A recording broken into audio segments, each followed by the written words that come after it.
You know that I was a gangbanger? So you know. All blood neighborhood, homie. The only white motherfucker.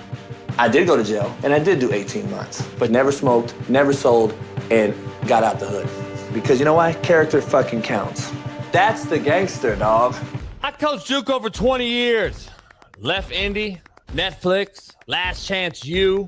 The way they decided to depict me, and I decided to start my own shit, my own show on the realest show on Planet ERF, the Coach AB show. Didn't know who I was going to have as a co-host. So about 6 years later, I decided to hire Big Smitty, Naptown's finest. I found the best young producer in the biz in Big Bailey. Now we're on the brink of becoming the biggest show, the realest show, and the best show on the internet. Just like I did unintentionally while being filmed on Last Chance U, raw and uncut. Coach JB and Big Smitty every single day, 6 to 9 a.m.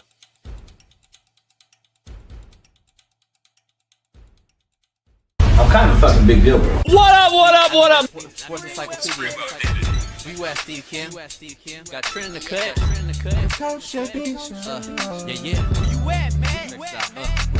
In the gym shooting, I'm Durant. You ain't shooting John Moran. No fucking stupid, we ain't losing. Grind like something to prove it. Came to conclusion that is proven. Yeah, I'm proven with a reliable source straight from the mouth of the horse. Smitty and JB. JB and Smitty from West Coast to your side. Worldwide, we in your city. Keep it 150. We never change what's happening. Hurdle and get it cracking. No capping, we never lack it. Light them up, you motherfuckers better be ready to play. I should have shot this bitch ass in the face. Gay shit, homie, I'm so tired of these fucking gays playing football in my sport. How did Mina Kimes get there? Oh, guess who her husband is. Why are you allowing this broad on your network that doesn't know shit? Do you know what a 3 technique is? No. Okay, but you know football and talk football, and it's okay. That's why I can't talk to women in football. You fucking slap dicks, issues get pressed so past it don't get sacked like bags and baggage. Smitty and Jason Brown, killed it, yeah, it's a rap. We what the game's been missing, we switched it and filled the gap. Smitty and Jason Brown, we killed it, yeah, it's a rap. We what the game's been missing, we switched it and filled the gap. To put the fear of God in these motherfuckers!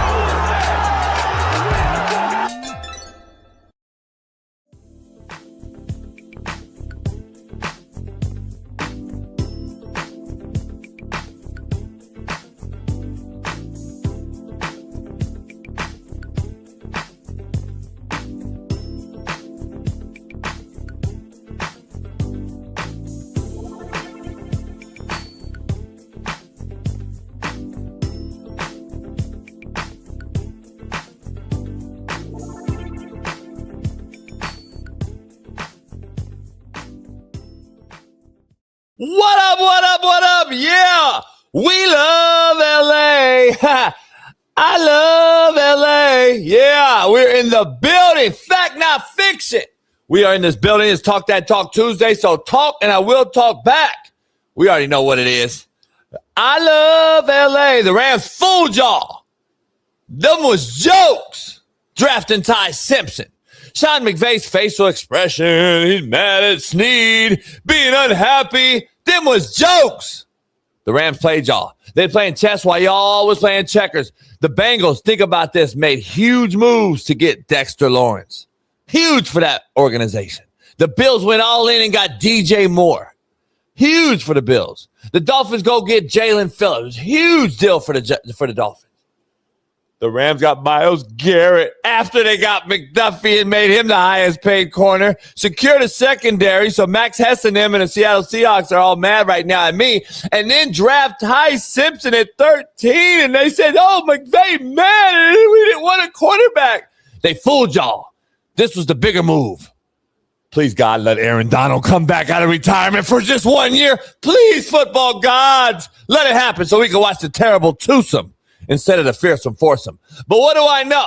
What I do know is my Far East Sider 317, LeBron Hairline Heaven, Lamar Jackson Love, and AR5 defending Caitlin Clark Jockin and Big Mad LA Ram hating Big Smitty joins the show. What happened? Oh, that's all. I ain't know who's live right now, man. What's going on, chat? What's going on, chat? Hey, JB, how you doing, man? Damn. I don't like hair. I don't like a hairline, homie. But anyway, What's going on, homie? Curly, real curly. Yeah, I don't like water in the naturally curly, you bald head. See, if the Colts did something like this and made a move, like I was happy for them when they got Danny Dimes. I was like, hey, no, you would. No, you would. You was happy for Danny Dimes. You was happy for the Colts. Yeah, like I actually root for the Colts because they have a couple guys like I like over there. I actually root for them anytime they're not playing the Rams or anybody like of significance. So, like, I'm actually with you guys. So, you're damn near like third, fourth, fifth, 6th team I vote for, like, root for. You know what I'm saying? Which number? I don't know. It could be any. It depends on who they're playing, but they're up in the middle. They're in the mix. But to your same point, I root for the Rams when I'm not rooting for the Colts. I live in LA. That's what I'm saying. Back and forth, yeah. When the Rams win, I'm like, should I live here now? That's good for us. That's cool. Back and forth, like, yeah. Myles Garrett to the Rams? Myles Garrett. Yeah. Like I had to picture myself when I saw it. I thought it was AI. I thought it was one of those fake pages. I thought we were being. Yeah. Well, you wouldn't have thought that if you'd have listened to your boy like 3-4 weeks ago, but you didn't listen. So see, you're wrong a lot, and you joke a lot. So when you said it, I'm like I'm sure you're anomaly though. Like when I'm serious, you know it, but you know when I fuck around, but you know I'm serious. Like when I'm serious, I've never missed. You see what I'm saying though? Like, but I've never missed when I'm serious. When you know, what you're saying though. Because you say it on the show, like you like the way you said it, you know something. Well, you missed during draft night because I put like a lot of money into a certain pick and it didn't happen. But other than that, though, like that was Allen. Allen fucked on that. But I'm saying that wasn't the Rams. That was just an overall pick. Right. That's fair. That's fair. The Myles Garrett to the Rams, homie. Hang it up. The season's over. The Rams are going to win a Super Bowl as long as everybody stays healthy. There's literally no conversation. I mean, they locked in. First of all, they could have won last year. Yeah.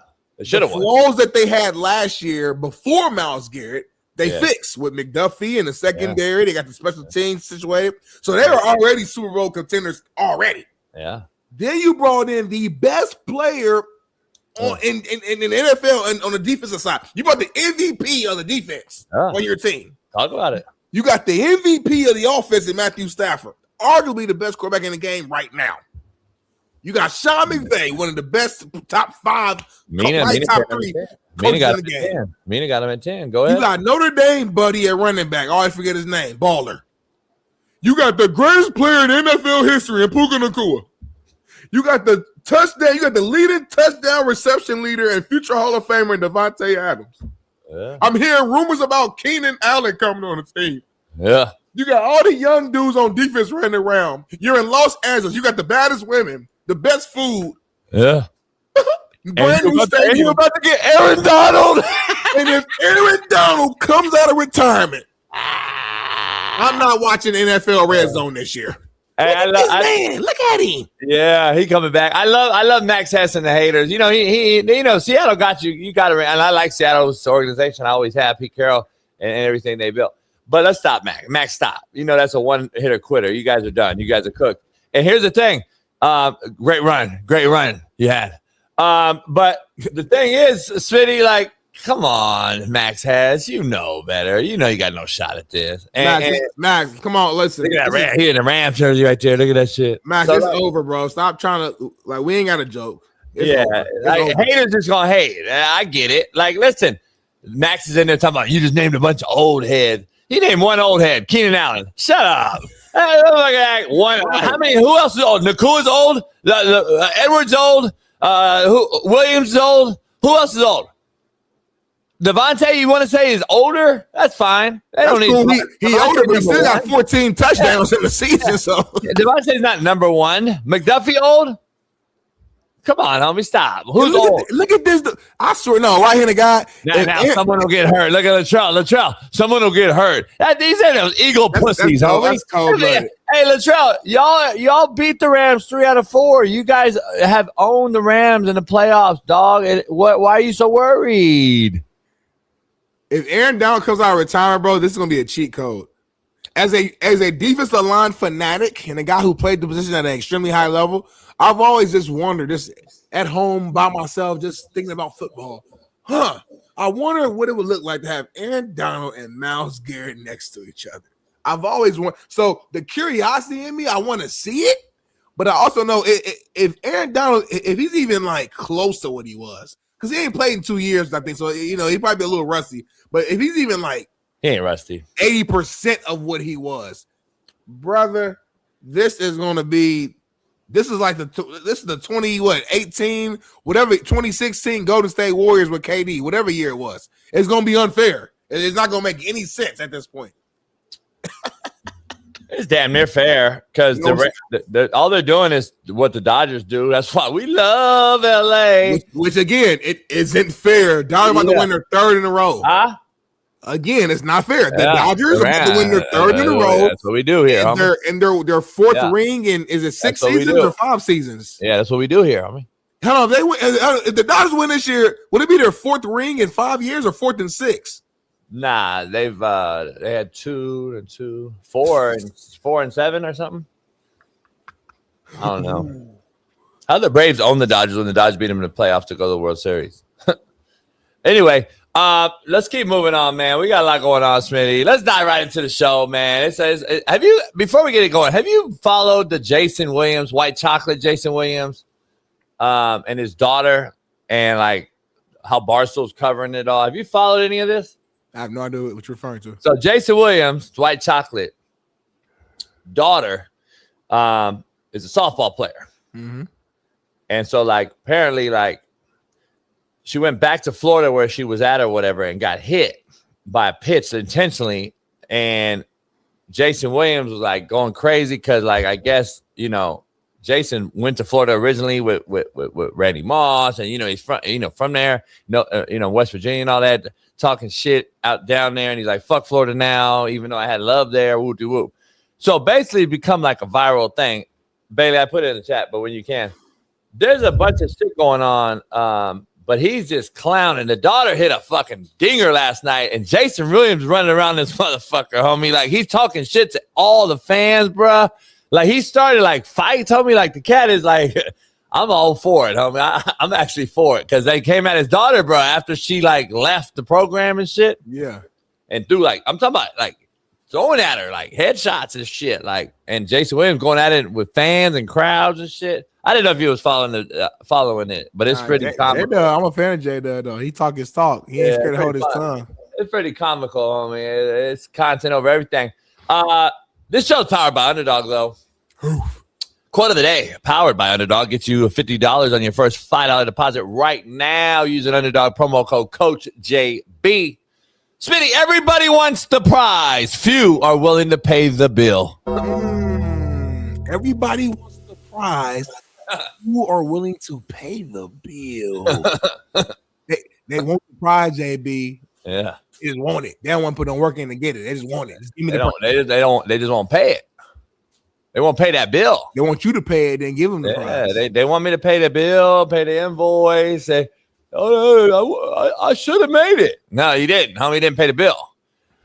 Contrary to belief, powered by Underdog. Comfort is the drug. Discipline's the cure. Contrary to belief. Yeah. Comfort is the drug. Discipline is the cure. Yeah. Contrary to you stop growth. Yeah. But discipline. Y'all do that shot. Y'all get skinny and shit. That shit. Serena, all the white mom actresses, they doing all that shit at Ozempic or whatever that shit is. I mean, shit crazy. I mean, I've seen some transformations, bro. It's like the devil. I mean, it's like demons. I mean, God didn't want you to put something in your body to get thinner. Have you ever seen the movie Stephen King, Thinner? You guys got to go watch those things, man.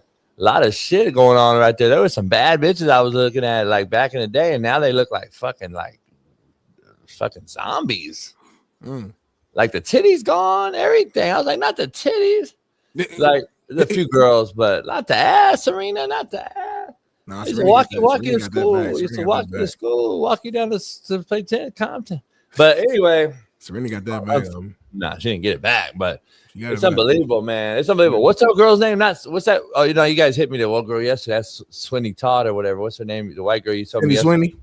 Yeah. I didn't know who that. But there's another one. She was a big time actress. Bad. Homie, she looks like a fucking like she lives downtown now, LA, on the street. Yeah, no titties, bone showing, homie. I'm like, God damn. They said Ozempic. She might have got sick though, so I don't want to talk about it. She claiming Ozempic. She do the commercial. Shit, homie, these motherfuckers is weirdos. They use Charles Barkley looks skinny as fuck. Have you seen Charles Barkley represent Ozempic, He homie? look better though. I ain't gonna lie. He actually look better. Charles was fat and like, but that shit that ain't no good thing, homie. Smitty, that don't look healthy to me. That you could see a difference. You know me, like right. I'm sexy as fuck. I like healthy as hell because of the natural way I lost it.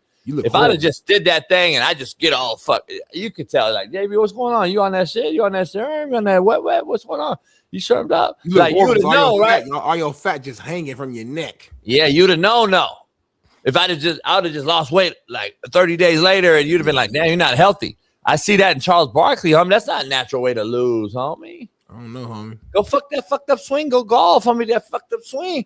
Go do shit. Don't just take a shot, homie, on him. I'm not doing no shot, but I'm saying I don't think for some people the shot actually. I don't say it work, but like their body to me don't look like it's. It don't work, homie. It's just that it's a cop out, homie. That's like you know Jay Earn would do. It's the easy way out. He just wanted anything. Just give me. I just want to do real fast. I don't want to do it work, homie, because you know he played victim and shit. So he want that. I don't want that. I think it makes sense is if you have like a real deal like health issue and it's like, bro, you need to get this weight down. Like if you like extreme, like I'm saying for the extremely fat people, I get it. Know that they're not gonna. You mean that 600-pound life shit? One of them real big ones is like, I'm saying Keith Smith. That makes sense. Keith Smith and shit, but if you're capable of working out and moving, and you got bro, go ahead. You're not healthy though. Yeah. Like boy, Jelly Roll or whatever, white boy Jelly Roll, not the brother from Long Beach, the white boy Jelly Roll. He look better though, he do. But he don't to me. That shit look horrible when he was. No, that shit look fake though. You don't see that shit. Like Listen, again, let me make it very clear. You know me. I go to the gym all the time, so I'm not about to get no shot. And it hasn't changed. There's some people though. I've never been that fat either though. There are some people who are like extremely fat. So it's like, you know. I get it, but that don't mean nothing to me. Which one is more unhealthy? Let me ask you something. It's also unhealthy being fucking 400 pounds and sweating all day and your blood That's pressure. A you problem. That's a you problem. That's a you problem. Right. Hold on. No. See again, y'all generation. Y'all have taken things we used to have to do. Mm-hmm. You created a drug of some sort over technology over the years. Now you're just so lazy and quick and enabled. You just shoot yourself up because you're a fat fucking wobble body. You lose all this weight and then you die. And it's crazy because back in the day, guess what? The fat fucked wobble bodies, Keith Smiths in the world didn't have a shot, homie, just to shoot up. They had to go do the work. They had to go do the work, homie. Had to go do the work, Smitty. They had a diet. They had a diet. They had to go walk around the fucking block. They had to go fucking do something. I had fat loss pills. Don't lie. Smitty, now you just take shot? Come on, homie. I had pills, homie. There wasn't no fat loss pills, homie. That shit was called ephedra, homie. That shit started to get pumping our fucking heart like this because it was a fucking, oh shit, we got ephedra. We took some ephedra. Oh, that's a fucking metabolism increaser. They don't make you eat. Come on, homie, stop. I'm a doctor. Stop playing with me. You know that. I don't know why you even tested me, homie, on this fucking Talk Tuesday. You know I know all the thing about drugs and intake about doctors. Let's get into this, Smitty. Poll question. Let's dive right into it. Smitty, is this the best team on paper that you've seen in the last 10 years? Go. On paper, ooh, damn, that's a specific question. It's 2026, so since 2016, is this the best team on paper? Some people say the 24 Eagles team's better than this team. Yeah, that's what I'm saying on paper. No, they're not. You got Jalen Hurts versus Matthew Stafford. Stop. Yeah, but you got to compare all team, other people though. Like compare all things, homie. I mean, even the Rams team that won it all, I got to think about it. For sure. Now that was an older team. If you want to talk about older team, that was an older team. Still making plays, though, homie. Like, but I'm saying this team's much younger than that team. Von Miller, and you had Aaron. That team had Aaron Donald, so you kind of had your Myles Garrett, so to speak.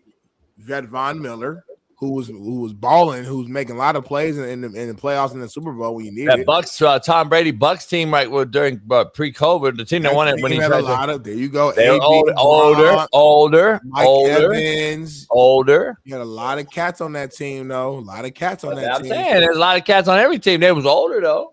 I mean, Listen, they're in the conversation. I would have to go through and do a full roster. Do it right now. Do it right now. You know sports. Tell me, do it right now. You're sports analyst. Do it right now. We got 3 hours. Just do it on top of your head. You know all these teams. Do it on top of your head. You don't have time to pull up every single team in the last 10 years to really think about it. But you know football. You know football, Ball State education. You know football. Just shoot it out. This is one of those teams for sure. I don't know if I want to put my pin in and say this is for sure the number one. I don't know. Like you said, that Eagles team stands out. The prior Rams team stands out. The Bucks team stands out. These people stand out. Stand on business. I'm gonna say no, but I'm gonna say this though, homie. I'm gonna say this Rams team is unfair in this era. How can you be unfair and you don't know if they're the best team then? What you mean? That doesn't even make sense. How is this team unfair in a cheat code, but yet you don't know if they're the best team? Come on, homie. You didn't say that. You didn't say the Eagles 24 was a cheat code. Let me. You asked the question. Let me explain. You could be a cheat code and not be the greatest team ever on paper. You might be second or third. Again, I said they're one. It's in the last 10 years on paper. They're one of them. I don't know if they're number one. They might be number two. Hey, what the fuck we talking about? But they're still a cheat code, homie. Did you say the other team that was number one cheat code? Yeah. No, you didn't. I didn't hear you say it. You didn't say on this show. I'm not privy. Well, you didn't ask me to come on your show 10 years ago. That's on your. Well, that's on you. bottom line is 4 years ago you could have said the last 6 years. I said on you Fox. Didn't say it. I said it on Fox. You didn't say it. You were on Fox. It was on Fox. I said it over there with like Marcellus. I said it. You got fired. I don't get it, homie. I don't understand. I don't get the fact that this is a cheat code, but yet you don't know if they're the best team. All right. If Aaron Donald comes, are they the best team 10 years ago? Yes. That's literally the missing piece. If Aaron Donald comes out of retirement, it's over. Like they may not lose a game. My God, he has to say, "Oh, they got." So at the end of the day, listen, I'm not here. I'll bet Max has any amount of money he wants, of course. But what I'm saying is, at the end of the day, Smitty, got to be healthy, got to stay upright. Stafford's got to be healthy, no bad back. Nakua can't go out and get fucked up and slam a bid. That's football. We know that. That's football. I'm saying though, with that, everything. Listen. Can't go out with the brother and fight with somebody in a UFL. Like, there's a lot of shit right on off field. You can't do any of that. Kyron Williams got to stay healthy. Old buddy from Michigan got to be good on third down. Corum, got to get a couple. They need about 4 or 5 more tight ends. They already got 5 tight ends. They need 4 or 5 more tight ends. You got to get move this pocket. That's what McVay loved to do. Secondary's got to stay healthy. McDuffie goes down, highest paid corner, he get hurt. Fucking, they did get old buddy, another buddy from Kansas City. He's cool, but come on, homie, you got to be healthy. So at the end of the day, football's football, bro. You still got to be fucking healthy, and or this shit don't mean nothing. And that you saw the 49ers go through it last year. You saw some other teams go through it. They got to be healthy and upright. You know that. You're Colts are the perfect example. You're Colts are the perfect example. Balling all year, great, and then they get injured. They got hurt, homie. Yeah, but that's football, so of course. That's what I'm saying. That's what I'm talking about. As long as no major injuries happen to key players, meaning that they out for the season, miss. Well, that's what I'm saying. Back out of the season. As long as that doesn't happen to major key players on their team, that's what you sound saying. Going to win the Super Bowl. It just is. Say what I said. You just say what I said. Homie, like damn, okay, but that's duh. But like duh, like we're talking about not counting injuries, homie.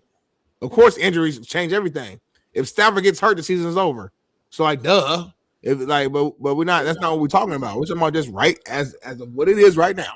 Knowing what this Rams team has done since Stafford has been on the team, even before Stafford, and you just added the best defensive player in the game, future Hall of Famer, 115 plus sacks, multiple time All-Pro, 2-time Defensive Player of the Year onto your roster with arguably one of the best secondary guys in McDuffie.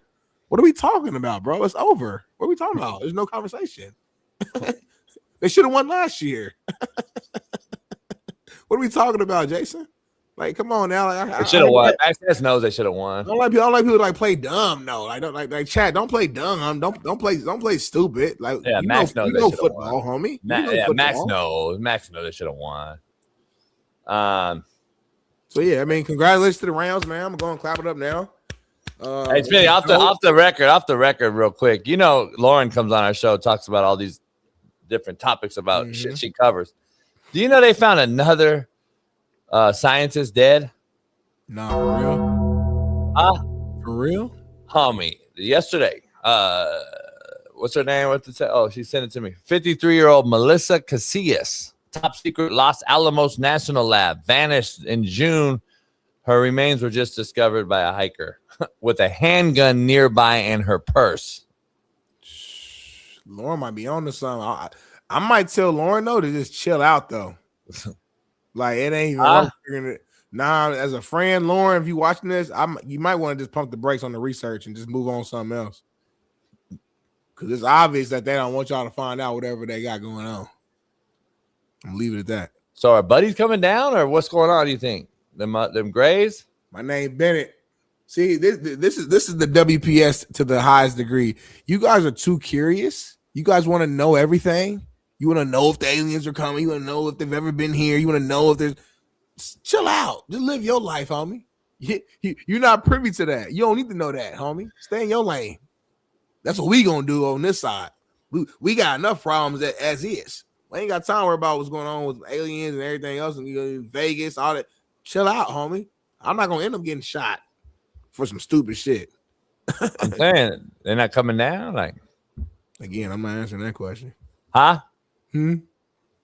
I'm saying, you think buddies are coming down to keep asking the question, chat, after I gave him a full explanation of why I'm not diving into that. But to answer his question, just so you don't keep asking me that, I don't know. What you think? I don't know. Yeah, all right, then. I don't care, though, to be honest, because I ain't never seen them. Exactly my point. They're not bothering me. At least straightforward, they're not. So, well, we don't know. It could be like, wolves in sheep clothing. We could be looking at them every day. We don't even know that motherfuckers are alien and shit. Like Men in Black? Yeah. Well, listen, I'm a born again Christian. Keith Smith might be probably one. Like, he could be the fat, that fat wobble that was on. He's gonna take my head off like this. Yeah. Take his head off. He could be one. You know what I'm saying? He could be one. So, like, I don't know, man. Why is it always Keith Smith, though? I don't know, but the Colts are probably sick today with the old girl on the sideline, the owner. She's watching this Myles Garrett trade, homie, and she's like, fuck, I gave up 2 first rounders for Sauce Gardner. The Rams gave up 1 first rounder for Myles Garrett.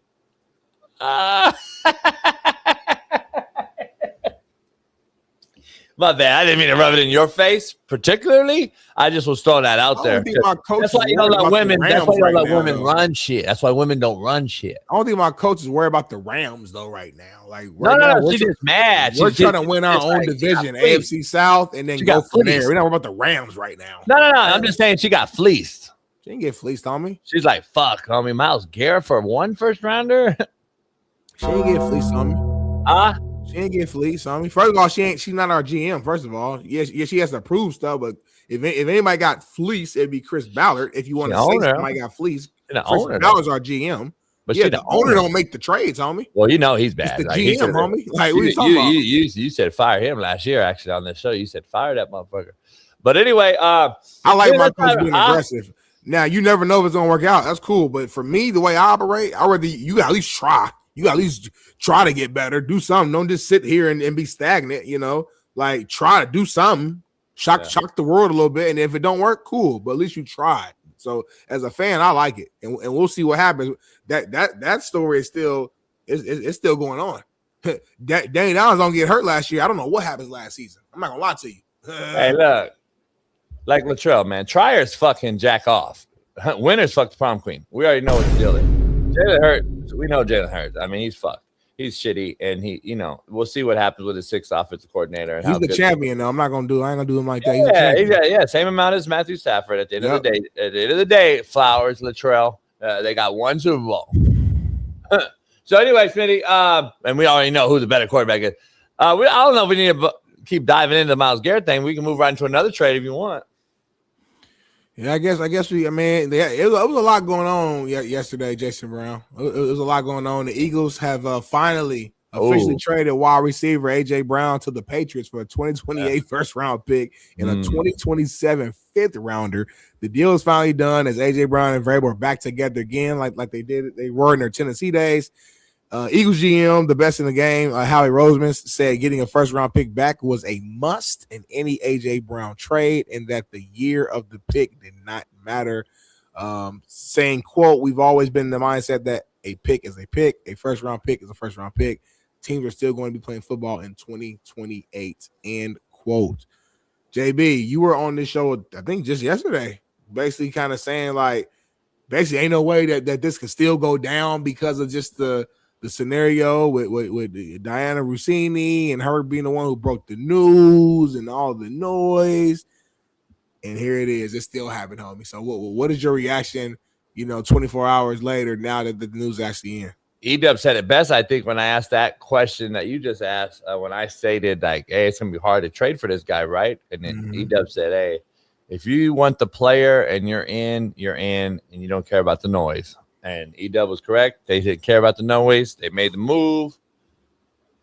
I think Latrell's hot. He's probably shy. He's cooked. He knows that. Latrell having a tough, 24 hours, huh? Devontae Smith's not a real true one. He knows that. He's a little boy. He little arms, little baby arms. He knows he ain't that, but he ain't. He not. He not. He might be a one, but he's so little though. Little boy. I just told you that. But I ain't gonna say his skill set is not number one. I want to be clear on that. But he doesn't attract the number one. That's a Heisman Trophy winner, wide receiver Heisman. Yeah, Heisman don't mean anything in the NFL. And wide out though. I'm saying let's make sure we clear. Heisman's mean nothing in the NFL. Can I ask you a question though? Real quick, not to pivot though. At wide receiver, you know how hard it is to win at a wide receiver. You know football. Listen, his year in college at Alabama was unbelievable that year. I was like, dog, that motherfucker's a Heisman. Okay. That has nothing to do with the NFL. Ask your boy Hunter Travis. So I'm just trying to say that story. We don't. Why you be so quick to just throw people down a drain? Because you guys call him. Well, no, you played 1 year and got hurt half the season. He's done. Exactly my point. Exactly why I said he's a bust. What do y'all mean? To get right. I mean exactly why I said he's a bust. What do you mean? But you gave Sam Darnold 10 years to get right. No, I didn't. I gave him. No, I didn't. I told him. No, I didn't. I said go get him a fucking real roster from the gate. You blame everybody and their mama. Homie. Why he wasn't playing good. So first of all, you're comparing a corner / DB / utility playing wide receiver to a quarterback. Stop. You know damn well this motherfucker go out there and make plays on his own. He don't need to be a quarterback. He don't need to have an O-line in front of him. He don't need to have weapons around him. He was making plays. He's supposed to be the guy, Travis Hunter, homie. He ain't the guy. Making plays. Ain't the guy. He was making plays. But anyway, listen, Smith had a great Heisman campaign in Alabama, and he goes to the NFL, and he's a great number 2 because all eyes aren't on him. Now all eyes will be on him. Well, they got Mekhi Lemon, too, in the draft. He's a rookie. Now he's another rookie. You're going backwards. Come on, homie. He's not number 1. So Lemon's not 1. He's replacing A.J. Brown as a rookie. We've seen receivers come in year 1, year 2, and go crazy. Jackson Smith and Jigba. What are you talking about? Offensive player. We got to get straight to it. Can you give me who's in the Jigma? Who was his quarterback? Darnold. Who's won 31 games in 2 years in a Super Bowl? Okay, time out. Jalen Hurts have done very similar numbers. I want to keep asking you questions. Done very similar numbers. I want to ask you the questions. Who was Justin Jefferson's quarterback when he got in the league? Who was Justin Jefferson's quarterback when he got in the league? Who was Jamar Chase's quarterback when he got in the league? And who is Mekhi Lemon's quarterback when he's getting into the league? Stop acting like you're talking this quarterback play, homie, as Jalen Hurts is going to be in the pocket and just start spinning the ball around all over the park like Matthew Stafford, homie. Stop. As much as we already know you don't even have Hurts as a top 10 yourself. It's okay to hurt Latrell Flowers in the chat's heart, homie. Jalen Hurts, though? You need to hurt Jalen. You need to hurt our kid right here, Latrell Flowers. Hurt his whole heart, homie. Go ahead. It's okay. Just say it. Jalen Hurts isn't good. Go, Smitty. Who was A.J. Brown's quarterback, though? These last few years when he was getting all these big-time numbers, even with all the complaining and reading the books and all that stuff, he still was getting numbers. They still win the Super Bowls with Jalen Hurts. So, listen, I'm not the biggest Jalen Hurts fan. Don't say Bowls. Don't say Bowls. Don't act like Super Bowls. You said plural, homie. You said plural, though. You said plural. Don't say Super Bowls. They didn't win Super Bowls. They went to 2, homie. Went 1. Yeah, went 1. Yeah. So I mean nothing. Here's the thing, homie. You really think, Smitty, real shit. Let's be real. I'm not gonna argue it. I'm gonna ask you one question. You really think Jalen Hurts is the guy that's gonna get a rookie wideout and Devontae Smith and get him the rock consistently, and then use Goddard sparingly as a safety blanket, try to get Saquon the rock out the backfield, and you really think with Saquon swinging, got it running fucking spot route, that he's really going to focus on getting the ball on that perimeter? Come on, homie. I asked you in an educational way. I asked you as a coach. I asked you you know what I mean when I said what I just said, too. People in the chat may not, but we're going to swing Saquon, and that's a quick, easy, get it out. And we're going to have fucking Goddard spotting up, running little exit routes with the swing and the high-low on the backer. And then we're going to expect Jalen Hurts to step in there and watch all this 4-man route running concept shit with 5-man protection and read it out and get Mekhi Living and Devontae Smith the rock.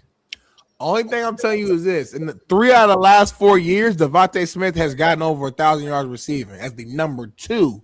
3 of the last 4 years with Jalen Hurts as his quarterback. So again, a lot of games, 18 games. I criticize Jalen Hurts a lot on 20 games. I do think Jalen Hurts has been overrated because you got people out here who thinks he's top 5 because he's won and top. I'm like, come on now. I like Jalen Hurts. Who's people? Who's the people? I like Jalen Hurts as a man. Who's the people out there? I think a guy. I said on the show multiple times. I said if I had a son, I'd be like, hey man, go watch him. Just as like how he carries himself. You know what I'm saying? So that's more respect than anything on the football field. Can you name the guys out? Call the guys out, though. At the same time, though, let's not go too far. You're talking like this. You're talking like this cat is like the last quarterback in the league. Again, AJ Brown, for all the reading of the books and all this stuff, last year 1,003. That's a yards. That's a down year.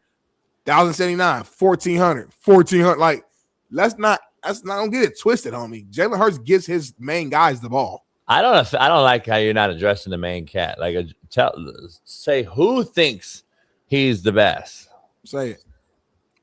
The Chad, you know it. Say it. Say his name. Latrell is delusional. Latrell thinks Jalen Hurts is better than fucking Troy Aikman. And he's sending posts. Yeah, he'll send you a story. Yeah, hey, that's fucking crazy. I really think Jalen Hurts. You are delusional. I'm not gonna lie. He really think he's good. Like he thinks he's good. It's Latrell's very delusional. He came to our show with Eagles wings on. Yeah, he does a show with his homeboys with no backdrop like you, and he has horrible take after horrible take, but. He's my kid, though. You know, I love him to death, but he's a slapdick, man. It is what it is. He's delusional. His team won a Super Bowl. He went to 2. Now they think, once those teams like the Niners, the whole Niners fan base is delusional, right? The Bills Mafia, still delusional. They think because they went to 4 in a row back in the 90s, they're still ready to go.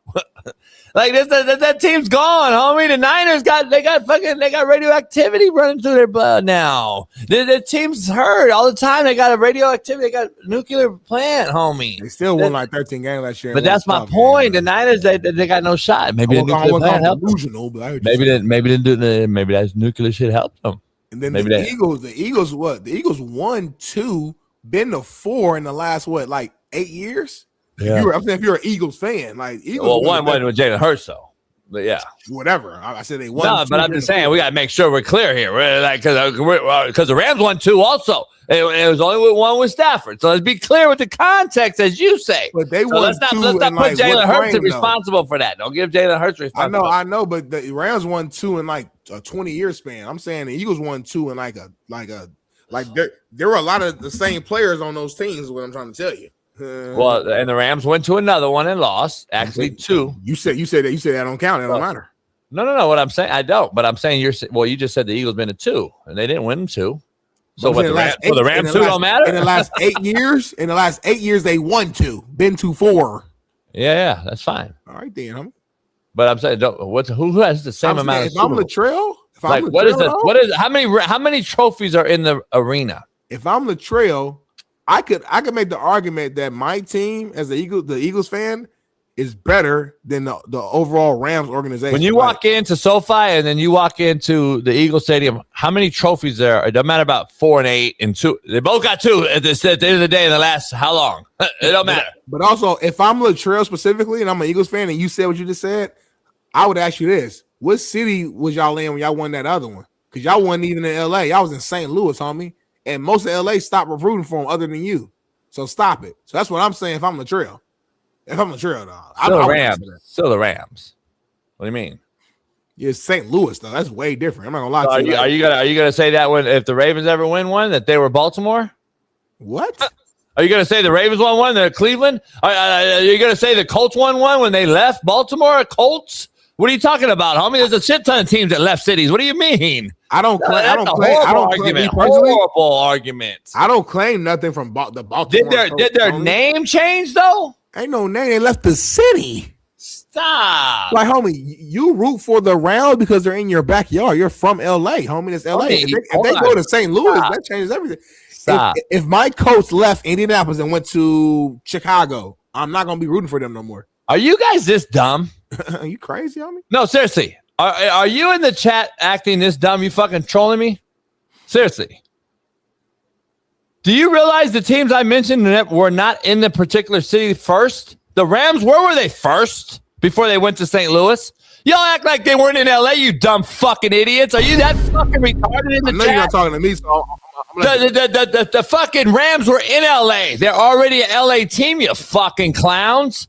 You motherfuckers are retarded as shit, homie. Yeah. Were the Colts originally Colts in Indianapolis? Yes or no? Indianapolis, no. Stop. Then what the fuck are we talking about, homie? The LA team was LA, homie. They left because they had a fucking woman as an owner. They stabbed you in the back, homie. They left you with the same. It don't matter. You know my point is valid. They were LA team, Smitty. That's they St. didn't Louis's ring. It don't matter. They were LA team. Y'all acting as if the Baltimore Colts went to Indiana and they were already the Indianapolis Colts. No, they weren't, homie. You inherited a team, bro. Chad, why you sorry, Chad? Why you sorry, Chad? My roommate from Kevon Maybon from St. Louis. I love cooking people with the history lessons that are too young. Ring. Because like you and Max and all these guys got to go like on YouTube to see when they left. I know without Google. So like that's the difference. I love cooking the young generation. You didn't say anything that no one in this chat didn't know. We all knew the Colts were the Baltimore. No. But I brought the point. I had to bring the point up. We all knew that, homie. But none of you. Why did y'all bring it up then?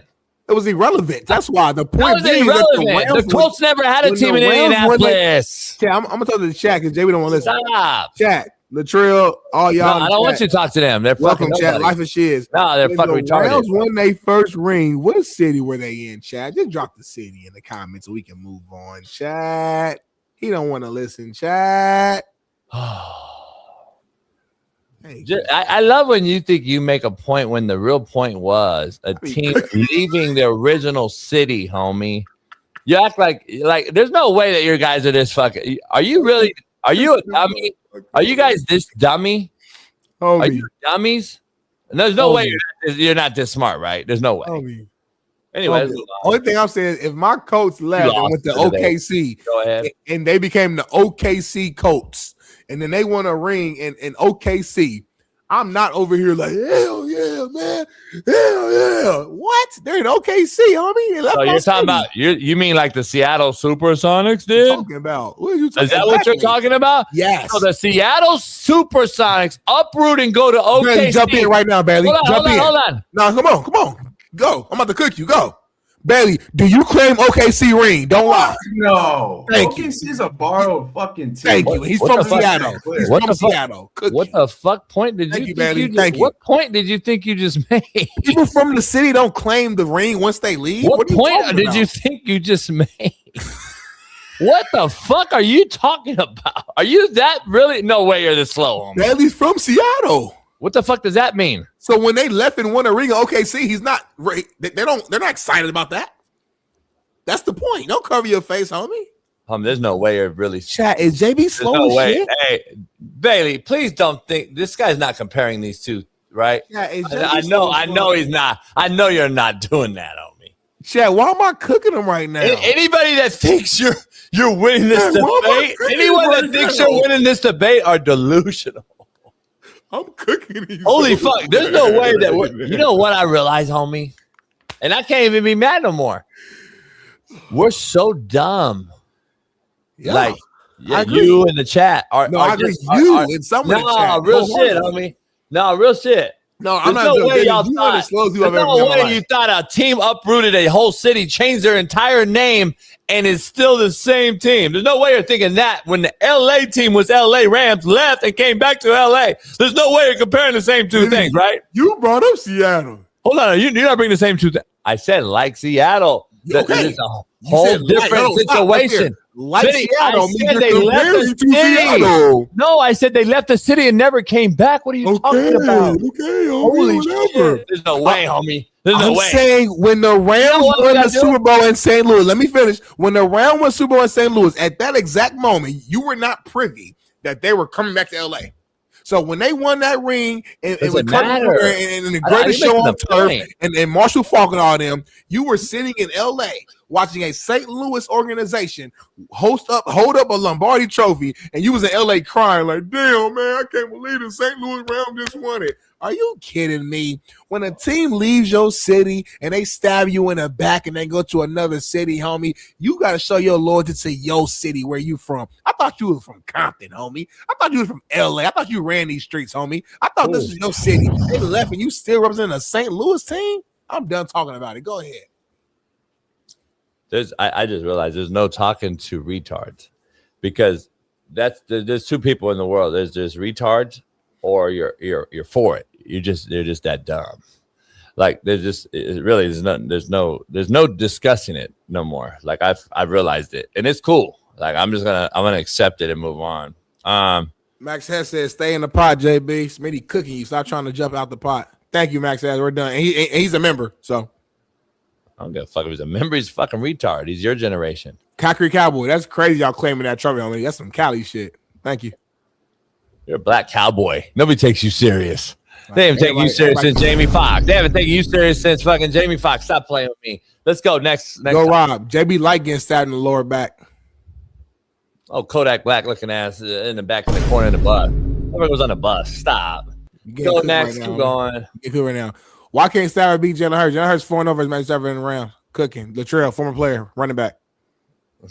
Why are you bringing up like what they are, homie? Life of shiz. JB punching the air right now. Can't even see you. Members. Go ahead, next.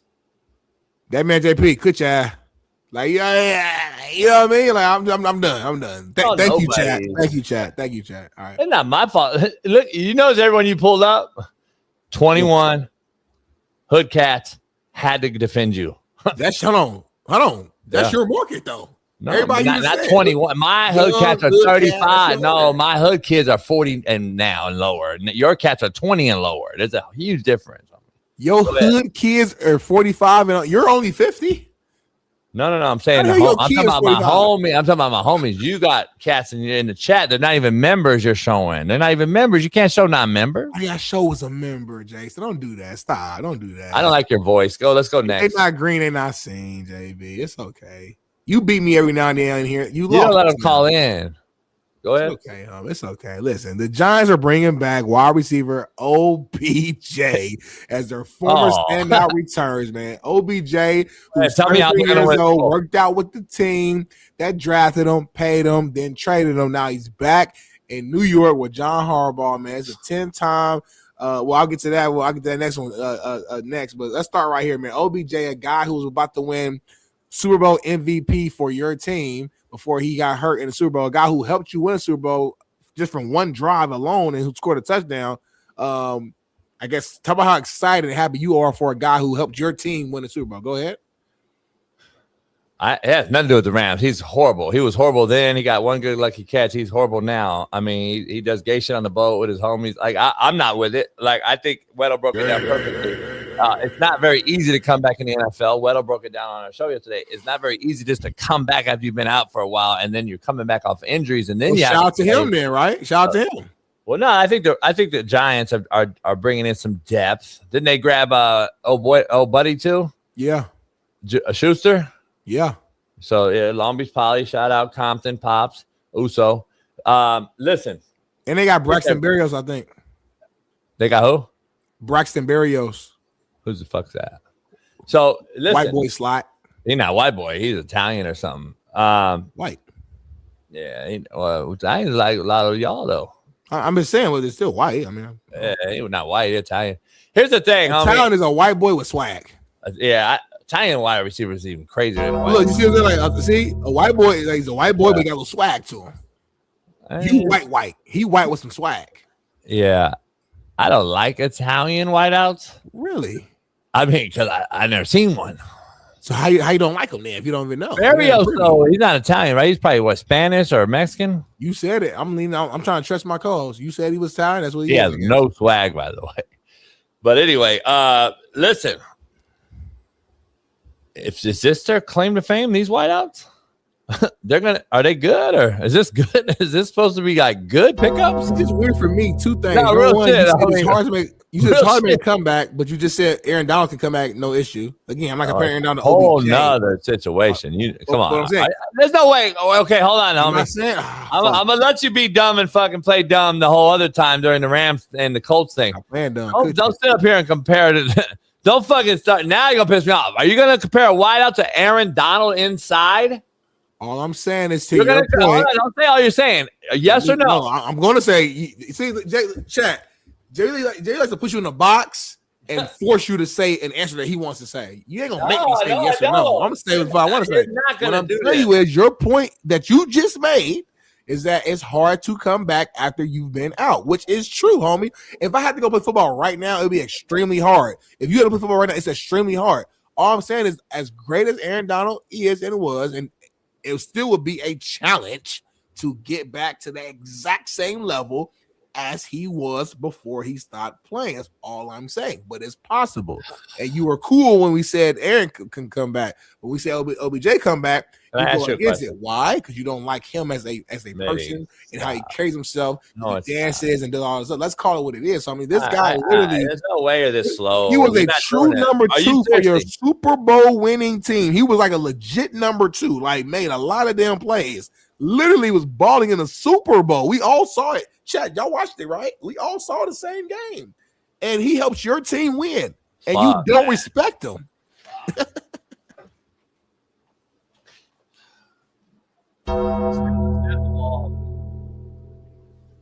Give me the snapper, homie. You hold the ball and let me get off on the ball, homie. All right, Mike, check Mike. All right, down. That was slow as shit. All right, check the mic right there. That's so slow in it. Hey, so what did I just show? You showed me some slow ass get offs. Okay, but how far did the D tackle move? Short space, yes. Okay, thanks. All right, now you're the quarterback. I'm OBJ, homie. All right, he's online. Where's it? Hey.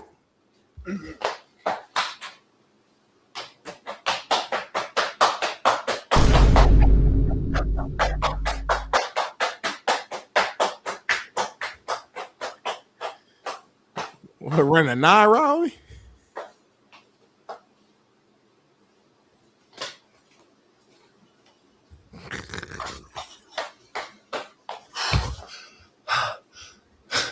All right. I know you got to run another 9, OBJ. Let's go, man. Hey, twins right. X move. Zach. Orange. River. St. Louis. On me. Ready? This is a horrible argument, Chad. I can't wait till you get done doing all this. Sit. Hey.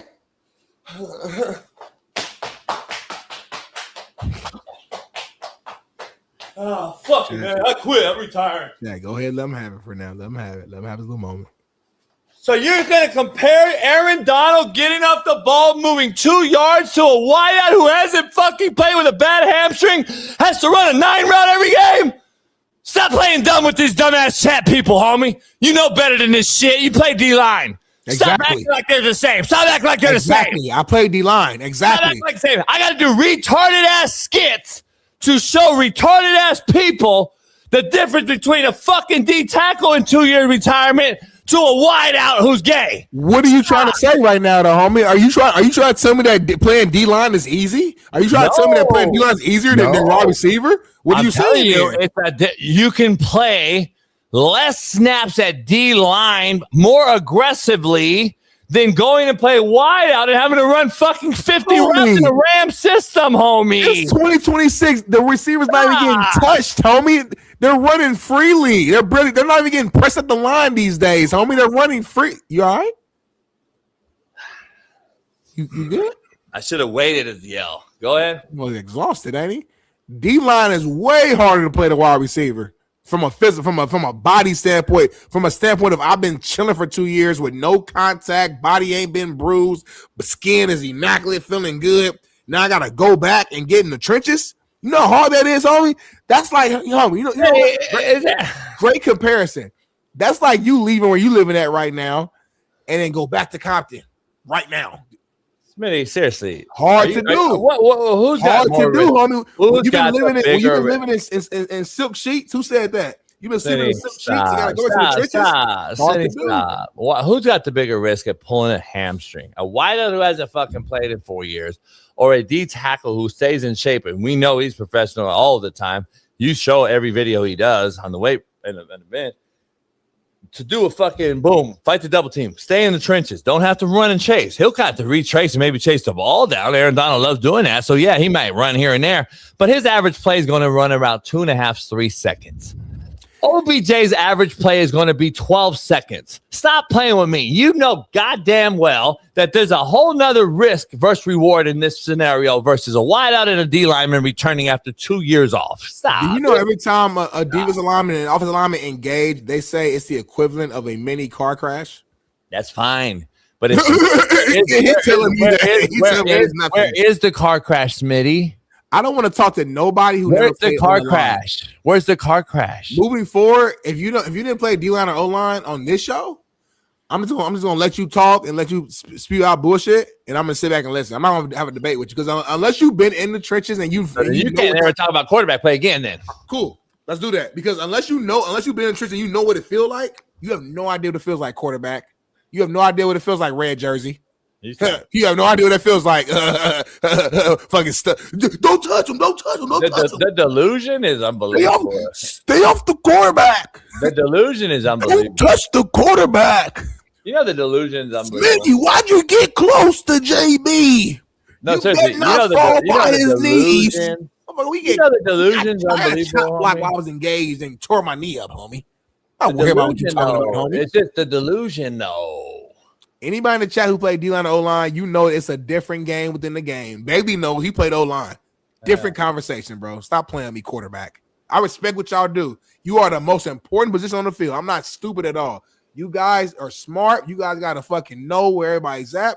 I respect the hell out of quarterback. Without y'all, we not winning. I'm going to make that extremely clear. But when it comes to physicality and what's going on in the trenches, stop it. Y'all don't know what we doing. It's a different game for us than it is for y'all. That's a fact. We play football. We play football. Y'all play 7-on-7.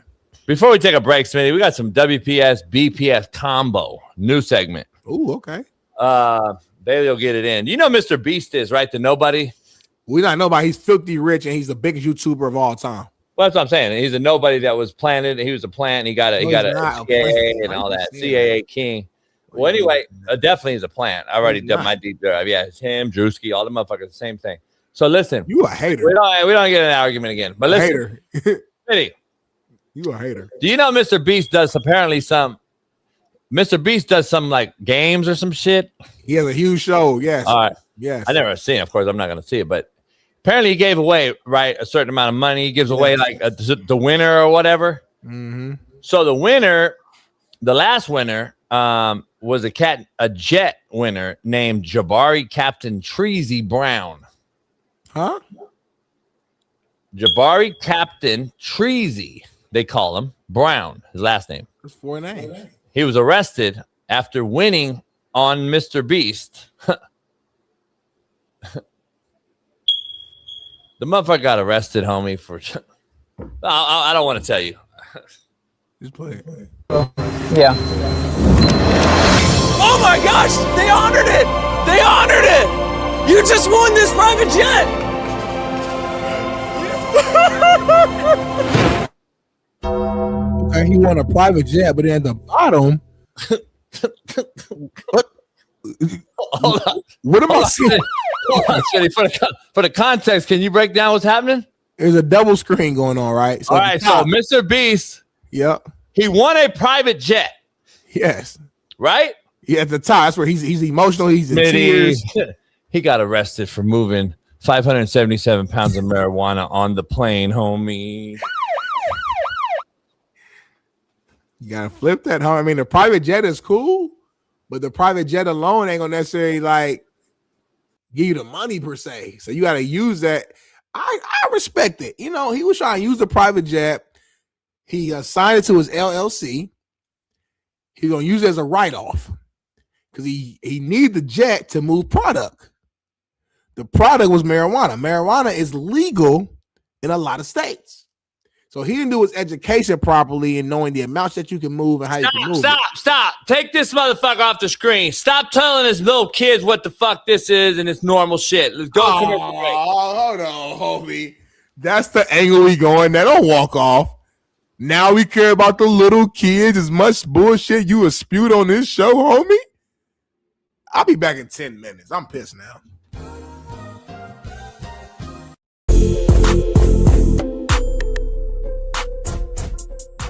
Hey, well, fuck it. I'll go home tonight. I'll drink my yak and smoke my stick, and I'll get it back cracking.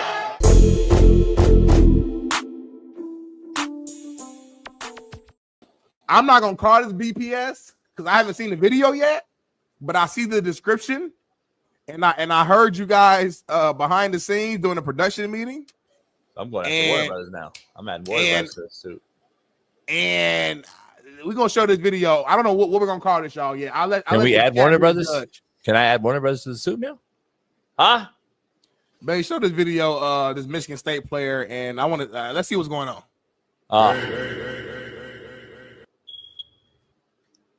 I'm just sitting back, enjoying my night. You feel me? Blowing down this good gas. And I come across some bullshit on my page. Fam, what in the fuck is this? Why is this nigga hitting splits? Why is this nigga laughing and allowing this shit? Is this nigga a recruit? Who is this nigga? He went number 99, so Cud gotta play DN. Shit, look like that what he taking. D in the end. Because look at these pictures. Look at bruh face. He's serious too, cuz. That nigga is not playing. That shit is not a joke to this nigga. That nigga got his leg all the way up on this motherfucking. Why is you this flexible? And why are they sitting here posing? And what is going on? Who is this? I am David Stone Jr. My boy. Oh, they gotta be old. David Stone Jr. played in Oklahoma or something. He fine, but my boy, I ain't gonna lie. This shit is not it, my boy. Pop standing there like this shit okay. He standing here like this shit okay, my boy. This is not okay. Stop hitting these fucking splits, weirdo. The fuck is this? Oh, I see it. Like, I just don't get it, bro. Now he with a bunch of goofy ass linemen.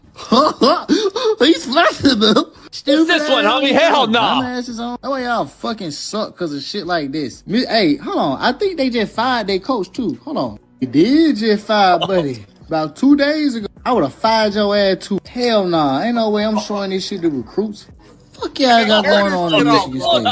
Hold on. What's this one, though? God, turn this shit off, homie. That's the pose you do that you show on your stool when you about to get your AE. You lean back and you do this exact same. Homie, hold up, homie. Hold up. Girls eat your ass all the time. Hold on, homie. This one right here, though, might fuck with me, though. It might. This one fucks with me a little bit. The whole damn slate should fuck with you, homie. I mean, this one and then this one is just, this one's sick. Like, this. What's worse, though? That one is ridiculous. But, homie, he said, why dude behind him? Shit. Why the dude behind him posing allowing this is what he said. Like, why he allowing Why the daddy sitting there? The daddy like this, like smiling. Like it's smiling. a horror picture or something. Homie. The daddy gotta be disappointed, but like he just can't say it. Look at that. Weird shit, homie. Motherfucker's like literally forward leaning though. You know what? I'm thinking about this. This has to be AI. Or like Photoshop. There's no, I'm telling you, no, there's no way in hell. There's no way in hell that a real football player on the team is doing this. There's no way. Go ahead, Jason. First of all, ESPN's crew, if you haven't watched them lately, they do this now. No, they don't. They raise their hands? On my mama. On my mama, homie. Stephen A. Smith did it the other day. Fucking Swagoo did it the other day. Stephen A. I had to interview Stephen A. off camera yesterday fucking day. Huh? I was with Stephen A. fucking yesterday or 2 days ago in Atlanta. Oh, yeah? Yeah. Did you ask him? Not about this. I was working for some other shit. It's about it was money. Did you ask them if they still are shit? I didn't get a chance to. But anyway, this is fucked, bro. Listen, Hold I'm saying on. this. Nah, this is inappropriate. That's the word I'm using right now. I know the angle you're gonna take. This is extremely inappropriate for a football player to be talking like this. Michigan State should be ashamed for allowing it. The family should be ashamed. The teammates around him should feel almost more ashamed for posing with him. That's to me, that's almost worse than the pose. Because maybe this is who he is. He's a weird motherfucker. But hold on, though. Teammates with him, who's laughing and joking and shit, that makes it even way worse. Go ahead, Jason. This is pissing me off. To the chat's point, if ESPN is mocking us by doing our thing, yeah, that's still doing our thing. We live rent free in their head. That's what the point is, dumb fucks. Smitty, I gotta ask you though. I gotta Google this player. I gotta ask you though, real shit though, real talk though. Yeah, I'm still recruiting them. Hell no, homie. I ain't never coached. Can you imagine this motherfucker get off, homie? What? Hey, homie, that being though, hey, the being at the point of attack. Homie, you mad if I get off, homie? God, show the dip in the rip, homie. Show the dip in the rip. Homie, That homie got Von Miller dip and rip ability. Homie, hold on, homie. He got Von Miller dip and rip ability, homie. Hold up, homie. Paris, cut it from the point of when JB said, I'm still recruiting this motherfucker. Like, start out at the beginning, cut to that point, and then go. Homie, he probably got Von Miller, because Von Miller knee touched the ground when he dip and rip. How you do it, homie? Blue 42. Blue 42. That motherfucker, if I get up right if I get up, I'll rip my shit, homie, on everything.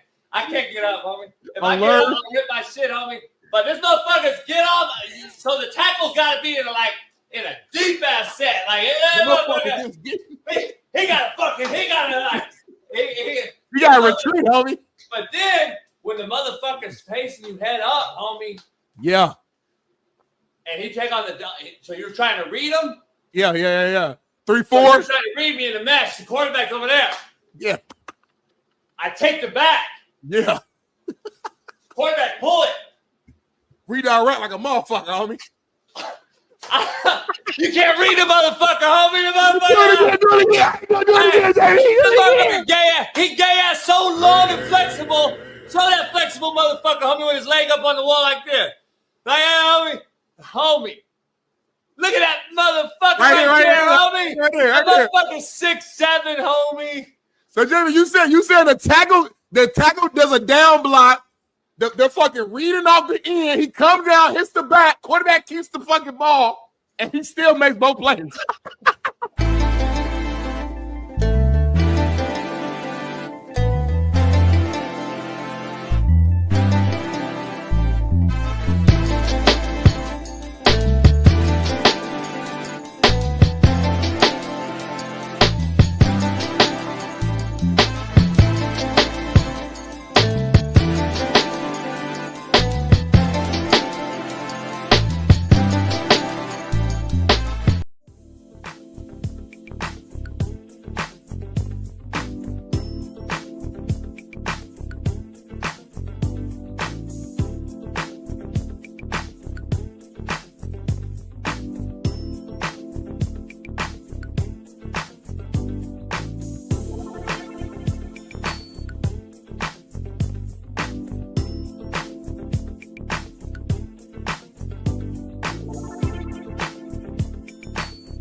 Boom, boom, boom, boom. We're back in the building, man. Let me break down this thing real quick for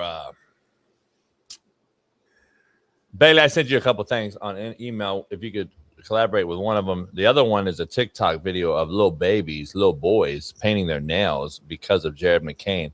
I tell Smitty all the time. I say, Smitty, this is what grooming is. And then, Smitty, you're back. Anyway, you got a lot of blue on today, homie. Yeah, I don't like the flu. Here, you know the problem. Here's the cool part about it. Rio is one of them gays who paints his nails because their quarterback paints their nails. He's an influenced little baby. He's like these little boys painting their nails because of Jared McCain right now. Like 5-year-olds, Smitty. It's going crazy right now. The TikTok, go look at it, dog. It's fucking sad, homie. That's that you allow y'all to groom each other. But anyway, man. I allow it? Huh? You said I allow it? Rio and them. I'm saying Hit that Rio. like button, man. Subscribe, man. Become a member today. If you're not green, you're not seen. And this next person we got, man, has been a long time. I don't even want to call him a guest. I'm going to call this guy family member of the show. One of the smartest cats I know. Knower of all things, especially pertaining to the U. The one and only Steve Kim is in the building, y'all. Welcome him in. Welcome him in. Woo! Gentlemen, Good morning. Hey, E-Dub. Wow, hail to the Weddle. Hail to the Weddle. Hail the truth telling, the Weddle of the... Man, Michigan, this is the funny thing. I saw your interview. Great job yesterday, gentlemen. Here's the interesting part. All the national pundits are making this a big deal, right? Yeah. There's actually Michigan podcasts and people that cover the Wolverines. They don't disagree with what Weddle said. Coming off a spring ball, I listened to a few, and they're like, are we sure Underwood is our quarterback one for sure? Right. Well, it's not like Weddle said anything that is completely out of line here. And what did I tell you, JB, last year when we were watching Underwood? He throws the ball like a dart. I think his release is a little bit low. Right there. Every pass comes out the same trajectory and pace. So, and you look and at what I numbers, say, what I say he was. Nothing. Not good. I say shitty. Okay. So, but this is what I said from the beginning. Coach, when you pay a player before he even steps on campus an 8-figure NIL, you can't even redshirt him. You got to get your money's worth. And I think this is a young man that probably could have been served well with the redshirt year. Because you look at his numbers, pretty mediocre, only completed 60% of his passes, 11-9 touchdown to interception ratio. Now, in fairness, watched a pretty good amount of Michigan ball last year. It's not like they had Anthony Carter, Braylon Edwards outside. I thought they were pretty ordinary. Yeah. And now they have a new system. So, again, with Eric Weddle, I think the mistake that he made, he was too honest. In a society and a culture that does not value that. Let me ask you this, Steve, since we're already on this topic. What should be the expectations for Bryce Underwood in Michigan this next season? Is it like just playoffs? Is it natty or bust? What would you say? It's an interesting question. You're talking about team. They should be, because in fairness, the previous coach, he actually won games. They weren't 4-8 last year, guys. They actually won 8 or 9 games, right? They just, it's kind of the way they won them. The interesting thing for Underwood is, to be fair and accurate, he'd have to learn a new system even if he did redshirt last year. So he does have a lot of reps under his belt. But I'm not so sure Underwood is a Devin Dampier type of guy. Right. I really don't. Dampier's a specific style, very tough, can run the ball. They set up throws, play action, a lot of that stuff. But Underwood, what Weddle said, though, I'm going to reiterate, is something that was whispered coming out of spring ball by people that watch Michigan on a daily basis. And, of course, Weddle also said he was highly impressed by Darian Mensah. Eric, we already knew. Don't worry about it. Thank you, Eric. Thank you for being the honest truth teller you are in this great country. I love it. I love it. Like, to your point, the reason why I asked that, because, like, I agree with you wholeheartedly. You pay a kid all this money, the bar is going to be set extremely high. But at the same time, to your point, Steve, I mean, freshman year, they won 8-9 games. Yeah. I mean, like, with all the stuff going on behind the scenes, I mean, it's not like, he went out there and just laid the egg. So it's like, like, a lot of times we put pressure on these guys, but then we don't define what the expectations are. You know what I'm saying? So, like, what do we want for them? Hey, I'll throw you a caveat. Yep. You got to play them. You paid them. Yep. Right. It's NFL standards in that regard. The thing is, you can win with this kid, no question about it. Right. And the way you win is like back in the day, you compare the two athletically to a Lamar at Louisville. And a good friend of mine was the OC at that for Lamar. And Lamar was a better passer in college than he was in the NFL early on, by the way. And Really? oh, yeah. By the way, I'm just telling you. And he'll tell you that straight out. He'll tell you the differences. But obviously, you're asking someone to do different schematically, totally different. More mesh ride, RPO Smitty in college as far as Lamar was. They were running straight double and triple option. You can make the wrong read as Lamar Jackson and freak 3 guys and go to the house. Same thing. Nothing changes. The Michigan Wolverines won with J.J. McCarthy running the ball 30 consecutive times. We've talked about this. You can win with this kid too if you run the right schematics in college, because this guy is the factor that you can't account for. So if you can implement that and run that heavy dose of that and understand you're not here to prep him for the NFL no longer. That's what the game has changed. I'm just telling you right now, Smitty, we're not prepping this guy for the NFL. Witt now needs to prep him to win a natty like Harbaugh did with JJ. I'm going to get into run triple. I'm going to get into gun. I'm going to run triple. I'm going to get underneath center. I maybe run some inside veer underneath center to trick it up. But I'm going to run the shit out of double, triple option, RPO. Let this freaking nature athlete just dominate with his feet +1 and make them load the box, Smitty. Make them load the box so I can get some guys outside. To Steve's point, you better have somebody outside that can win like Ohio State has, and let this guy just throw a fucking duck ball out there like he does, because he's not very good. But he is a freak, and I'm paying him. The other thing is, and win with them. I hear these national shows. Guys that I like talking about how, well, Eric Weddle is ruining his chances for his son to be a quarterback here, or he's jealous. Folks, no, he's not. Eric made it very clear. His son's going to be a safety. That's where the ceiling is. Okay, and I love the fact Eric actually said, son, if you want to play quarterback, your ceiling is probably being a pretty good, solid college quarterback. Now, if you want to play at the upper, highest levels, you better be a safety. And there's a reality here that Eric is telling his son that most people do not tell their own, or the ones that they advise. And everything's NFL or bust. I think Eric, people, what we need. He's what we need in high school.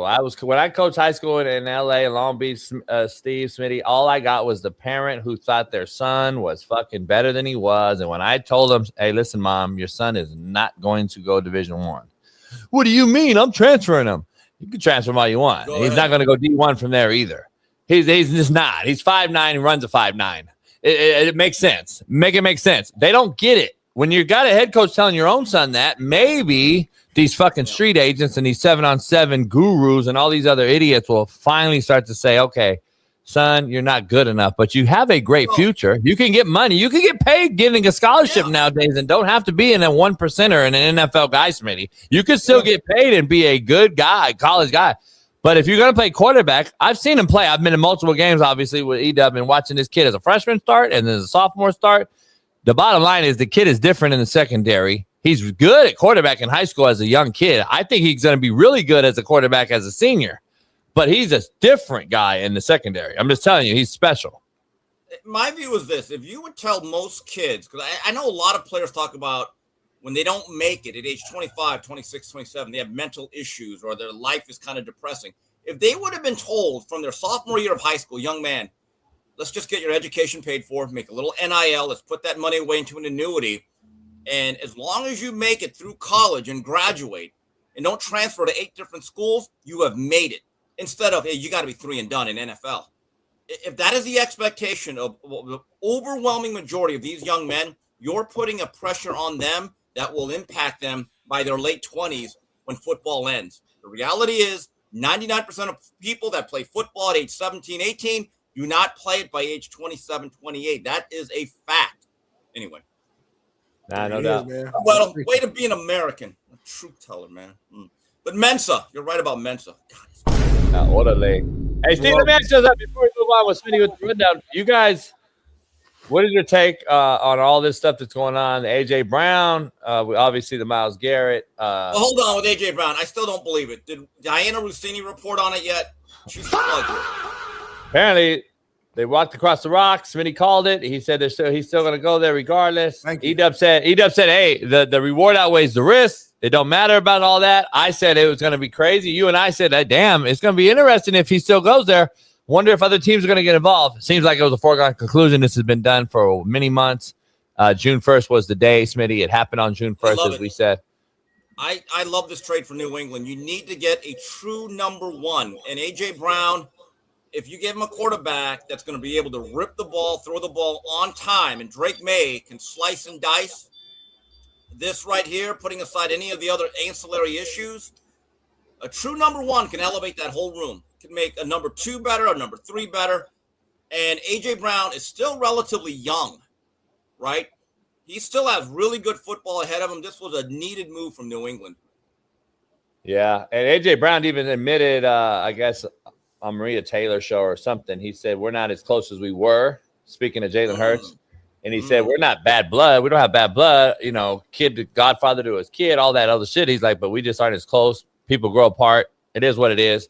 It's addition for subtraction, in my opinion, for Jalen Hurts, because Jalen Hurts, as a mid to lower level thrower, spinner of the football, I think he needs the less distraction.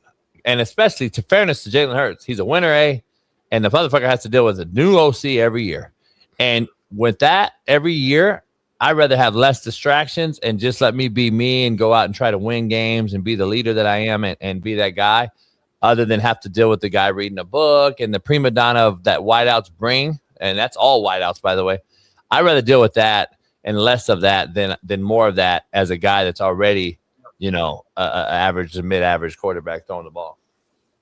Now Philadelphia has to find someone that's going to make that tough physical catch, though. I don't think that's Devontae Smith. He's 100. They better rely on a rookie and Lemon, or you gotta kill. He's more of a slot, though, isn't he? Yeah, that's what I'm saying. Yeah. They don't have They don't have a guy. Plays tough though, Mackay. Yeah, they don't have a guy though. See, now what you're going to have to do is you're going to have to create a Trey McBride scenario in Arizona, and you're going to have to milk the shit out of a guy getting older in Goddard. Because Goddard is now going to be that safety blanket that everything goes through. So, in my opinion, you're going to have to really get that guy up near 100 fucking footballs this year. And I don't know if that's sustainable with an older guy in Goddard. I want to see how this thing unfolds. I don't know if they're not in the sweepstakes for a guy like Keenan Allen, who I think ends up as a Ram. But I wouldn't be surprised if the Eagles try to go get an older, wily, veteran route runner. Like, that's my point. Pro back Freddie Mac, they drafted a tight end genius. No shit. He's a rookie, you fucking moron. Stick to basketball, fuck boy. So anyway, at the end of the day, they need to go get a real outside wideout, at least a targeted big man to go run some routes and take some heat off of Devontae Smith and these other guys, because they don't have another guy. And Goddard's older, so I don't know if he can do it, be a Trey McBride and get 100 catches this year as an older tight end. I don't see it, but we'll see. Yeah, we shall see, man. But going back to the college ranks, Lane Kiffin and LSU are already reaping the benefits of having Coach O back on staff. Hey, go time. All right. He was getting some FaceTime with the recruits visiting LSU campus, and it was pretty cool to watch. Check this out. Boys in 1984, everybody got that? Right. When we walk out this field, we're going to kick some ass. You got that? Yeah, baby. Now look. Walk out of here, we hit that. Everybody got it? We open it up. There's 102,000 screaming LSU fans waiting on you. Watch them get ready to perform. And guess what mom and daddy sitting in your family? Right on the 50-yard line, waiting to watch you make that big play. Everybody got that? Yes, sir. All right, now listen up. Get a little tighter. We're not tight enough. One team, one heartbeat. Everybody, come on. Come on. Everybody back there, let's go. Hey. You scared? Say you scared back there. Let's go. Y'all want to be here now? Yeah, one team, one heartbeat. Now listen up. All right. Now, we got a little ritual throughout the day, okay? Man, we eat breakfast. We call our recruits. You guys go rest. We have meetings. We get down the bus. And all of a sudden, it's time to go. Everybody got that? Now listen up. You're going to report to me. You can have one unbuckled. And we're all going to strap up, and it's going to be the best sounding football. Yep. The LSU Tigers going to war together. Everybody understand that? Yes, sir. You guys like that? Okay, I want everybody to practice now. On 3, I want you to go like that. 1, 2, 3. Woo! Woo! Woo! Man, that sounds good. Now listen, when we go through the goalpost, there's a tradition here. You run through the goalpost, never around. Everybody got that? All right, you go. Hey, feel that heartbeat going. Y'all feel it? Y'all feel that heartbeat going? Yeah, baby, let's go now. Hey, we undefeated. We win tonight. We're going to college football playoffs. Let's go get it down. Let's go. Best college football. When I do this, on my head, LSU Tigers going to war. Everybody strap it up. I want it. Let's go. Best college football. LSU Tigers going to war. 1, 2, 3. Woo! Hit the day. Hit it.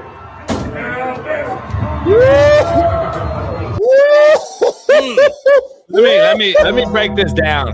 Because the fucking retardation in the chat and the casual fan is just alarming. Okay, it's very alarming, and this is why some of you guys just need to shut the fuck up, and make sandwiches, because you guys have no fucking idea what you're talking about.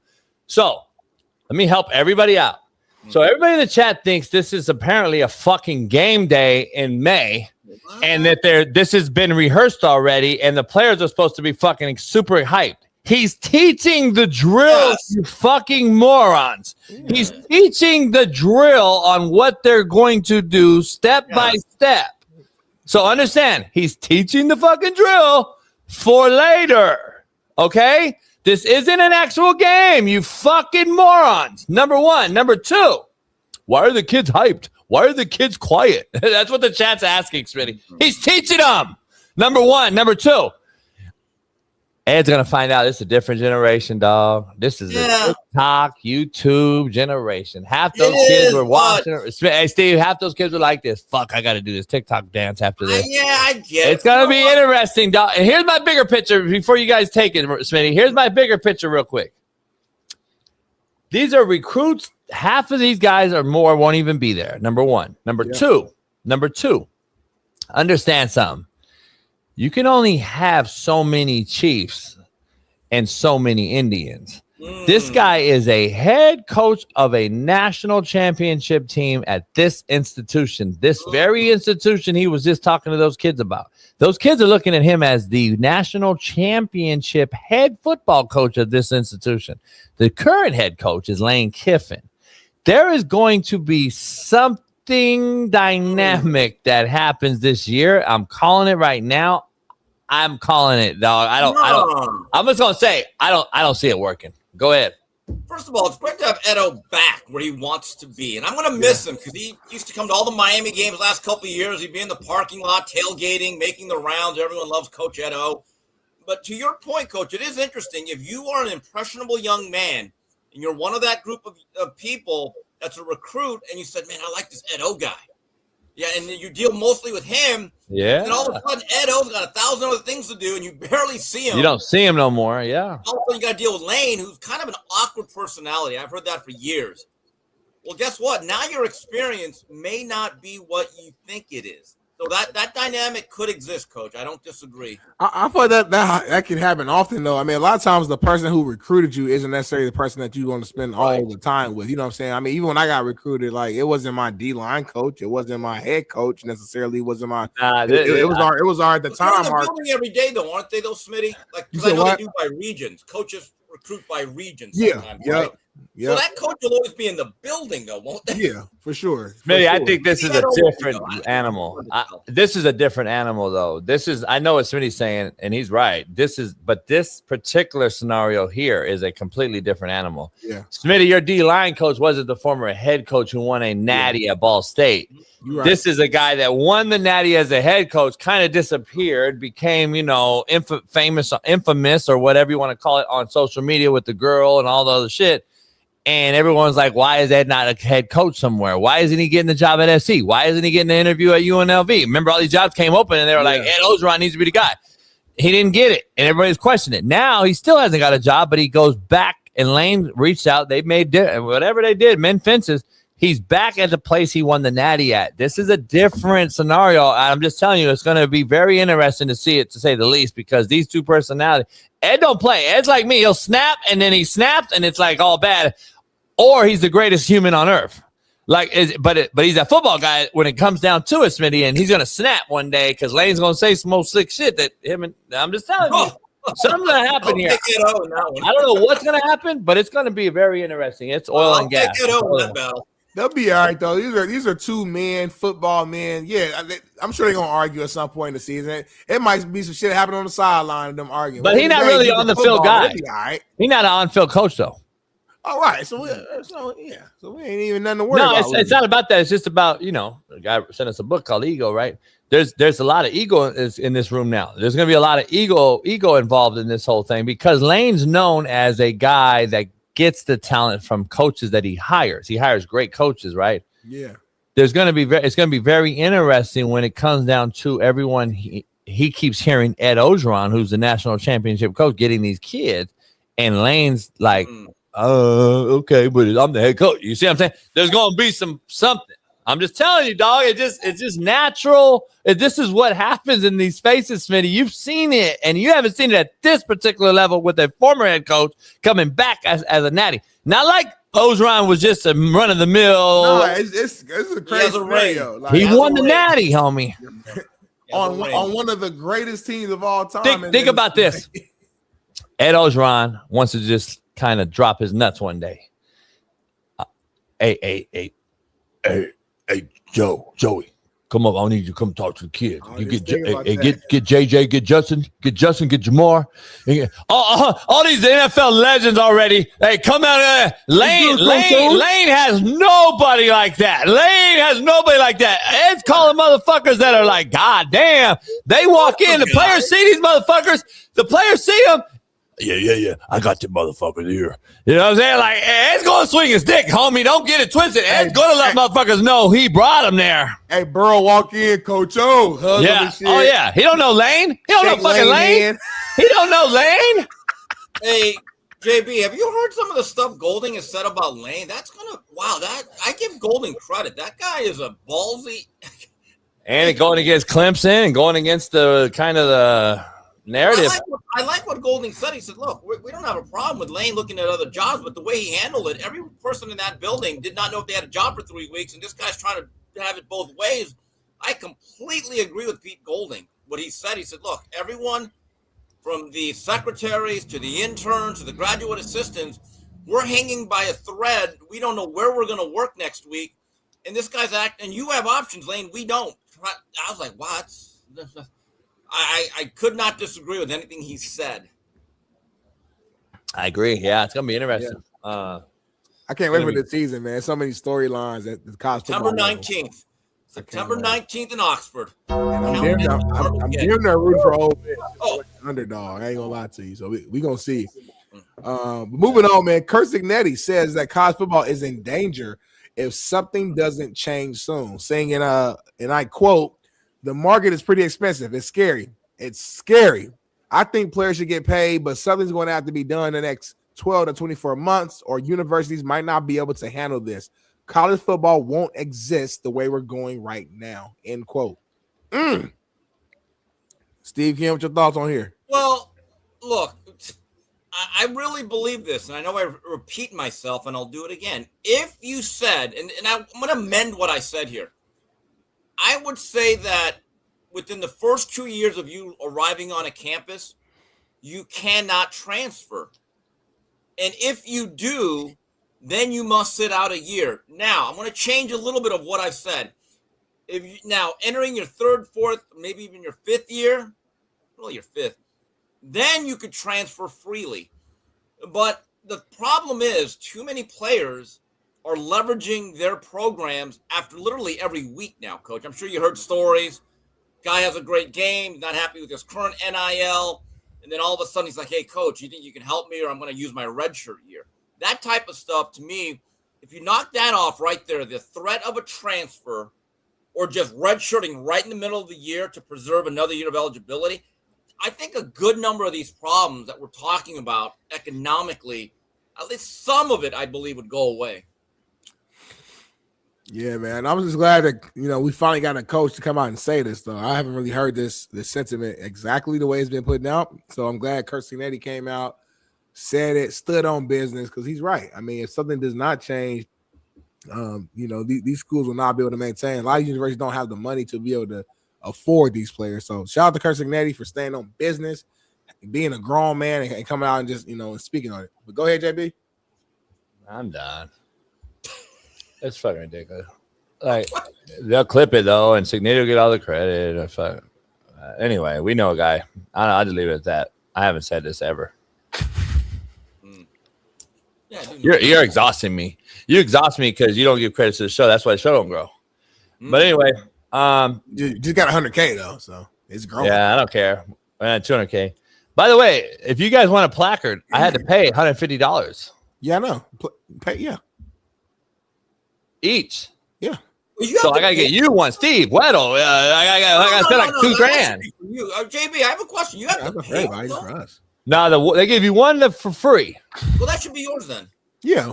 But I you know me, I'm Steve. You know me, I'm a giver. I want everybody to have the I'm a grown man. Bailey gotta have one. Smitty gotta have one. Bailey get paid. Paris get paid. Paris get the one. Paris will get the picture because you can print out the picture. I'll give that to Paris, the picture one. I'm just saying because I can't afford that one. There's too many. We'll pay for it ourselves. I told you, it's just like when your show wins an Emmy, like at Fox. I could have brought me. I could probably still do it. One of the shows or something I worked on won an Emmy. I technically am an Emmy winner. I could pay money to go get it, but I didn't do it. I didn't know that. It's interesting. Yeah, why would they give you that? That's crazy. Yeah, well, like the Heisman Trophy, they give one to the individual, and the school gets one, right? You got fired though. You got fired at Fox though, so you shouldn't have. You don't need that. Part of a layoff, Coach. Steve understands the industry. You don't. God, dog, Coach. You ain't had a job in a long time. Yeah, I don't want one. You've been on unemployment for 10 years. I never got unemployment. White privilege didn't exist for me. Next. Tom Brady reveals the overlooked reason practice squad players never succeed in the NFL. Brady watched it happen for 20 years. He says the pattern is undeniable. As soon as a practice squad player gets promoted and has to perform under real pressure, they crumble. Here's a video, man. Listen to this. It's interesting. Again, over a period of years, but there's 53 guys on the active roster. And there's now 15 guys on the practice squad. So there's 68 players. But those practice squad players are important because if anybody on the active roster gets hurt, they can get elevated to the squad. Well, there was times where these 15 guys would do really well in practice. And they'd be practicing and you'd be like a scout team receiver. And I saw this happen a lot. These scout team receivers would come in and practice with the scout team. And they do really well. And I'd be watching. I'm like, man, we got to get that guy. Like, let's get him up on offense. He's making a lot of plays. That's Darrelle Revis. He's getting open. Yeah. Like, we got to do something. Then all of a sudden, we're like, hey, man, you're doing really well. You got to come over here and deal with the pressure of succeeding now that you have expectation. And these guys are like, they weren't prepared for it. So whatever we saw in practice against where there was not a lot of pressure, now, when they're put in a situation where there's an expectation for performance, they've never had to personally deal with that, and then they fail. And then what I realized was a lot of guys in those practice squads, they don't want to be elevated to the roster. They're very happy living this life where they could tell their family and friends, which I have no problem with that. Like, there's no problem. Like, you would just assume, though, that if you're on the practice squad, you'd want to be at the top. But the reality is a lot of guys don't want the pressure of dealing with top. JB, factor cap. Go ahead, Steve. I want to hear yours. There was a lot of players that were ex-NFL guys, some of them who came up through the practice squad that absolutely ripped Brady for this. Now, do I believe that there are practice all-pros? Sure, in boxing, we have guys who are great gym fighters. That's what we call them, gym fighters. Yeah. Unbelievable sparring partners that get hired for every camp, like the Weaver triplets years ago. Maurice Harris, every time there was a heavyweight fight with a good boxer, he got hired and made a good living out of it. Here's the question, though. Guy, and you've run a practice, coach. Aren't there certain guys that are on the scout team, they get every rep, so their game plan they're going to get a lot of throws. Well, if you're a practice squad guy and you come up as the fourth or fifth receiver, how many practice squad guys get called up and you're in the game plan? I don't really hear that happening all that much. So that my view is a lot of NFL players though have disagreed with this take. Yeah, I guess to Bray's defense, he's just speaking on his own experiences, I guess. But yeah, like you said, it's too many practice squad players, too many examples of guys who actually went through that route and ended up becoming big time players, big time, guys for their team. So it just, it's a broad statement. Again, he's not wrong, but it's case by case. Like that doesn't define all practice squad players. So that's my issue. But Jebby, you got this facial expression you making like you're in deep thought. I don't know if he's wrong. I think he's wrong on the performing under pressure part. Like that's the part there's a lot of practice squad guys. I was on practice squad. There's a lot of practice squad guys who get this possibility though, or opportunity to ball and actually end up being ballers. But the reason they don't fucking succeed, Smitty, I'm gonna be honest, I don't know. To me, it's because you got guys that are in front of them that are getting paid a lot of fucking money, and it's not very easy just to go in there and fucking take over a guy financially stable and or getting huge contracts. That's why a lot of the practice squad guys fail. If you really look and do a deep dive into it, they don't get the same opportunity because they're not paid. It takes a lot of money. Listen, it's a true story. I got cut by Dick Vermeil on the second time. And I said, hey, man, I think I'm better than Todd Collins, who was the third string at the time. I said, and they're only keeping 3. I said, and then the other one was Chad, or not Henning. It was the other Michigan kid. Elvis Gerback? No, it was Todd Collins. And Todd Collins went to Michigan. It was Gerback. Todd Collins. Nah, Gerback wasn't there. Trent Green was a starter. So it was Trent, Todd Collins, and who was the other guy? Anyway, John I was like, I'm better. Huh? Was it John Navarre? No. And I think he's a famous name. And I go, how could I be better on film, etc.? And he goes, JB, just understand something. At the time, they were making like 1.2, right? Right. So he's like, well, that's 2.4 million if I cut those guys and sign a nobody from a Division II school like you to the roster. Understand, I would be fired. Carl Peterson said I'll be fired. Yeah. Because I just asked the question. I said, hey, I'm better, I think. It's straight finances. At the end of the day, Smitty, if you're not a guy on a contract already, they're not risking a known to sign them to a team for a guy that's getting paid 1.2 over 2-3 years already. So like they've already got paid, Smitty. Yeah. So like it was Damon Heward, I believe, was there. Damon Heward. Late 90s, it was 98. Buffalo signs Rob Johnson to a big free agent deal. He gets injured in the year, and a young man by the name of Doug Flutie, supposed to be the backup, plays well the whole year. And he's like, wow, this guy can actually really play NFL football. And what happened? The last game of the year, they said, hey, we're just going to give Rob some reps, right before the playoffs.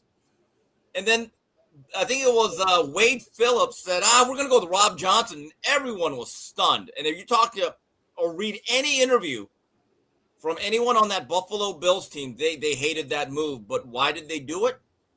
They paid Rob Johnson a lot more money than they did Doug Flutie. It goes on. I go by Rob Johnson's house every day on the yacht going to Laguna Beach. His house is still right on Laguna Beach and about a $30 million house, Smitty, in Laguna Beach. That house is going up every day in price. That motherfucker can sell that house for $60 million right now. Just understand something. Rob Johnson got paid. He got paid big money at that time. He got equivalent to what? He got equivalent. Him and Carson Palmer both have a house out there. He got equivalent to shit. Big cheese like with today. It happens at every level of football. What you're getting paid, it'll either make you a liability or it'll give you protection. Because you're right. Because the GM's going to be like, hey, like I've heard of stories where coaches are told you cannot not play this guy. We got to see what he has because if you as a coach flat out said, that undrafted free agent is making league minimum. Yeah, he's our best player. You say that publicly, you will be called into the office. That's the reality. Yeah. But do you have preseason film? Was that? Do you have preseason film? Probably on VHS, yeah. Huh. Chad, we gotta find that, man. Kevin the Trucker, if you can, try to find that preseason film of JB. I love it. We've done that research, Smitty. There is no film. There's no YouTube back then. So I don't know if you know that. I'm trying to get my college film up on a DVD into DV Sport so I can get it whatever you call it. Download it. What's it called though when you transfer it to like computer where I can actually show it? Dialogue or not dialogue? Video. Like what's it? What's that shit? Video Analog, like digital. analog. Is it analog or? You want to digitize it? Yeah. I want to get it onto a computer so I can show it. Yeah. Smitty shit on YouTube still. My shit is not. Bailey's shit's still on Huddle.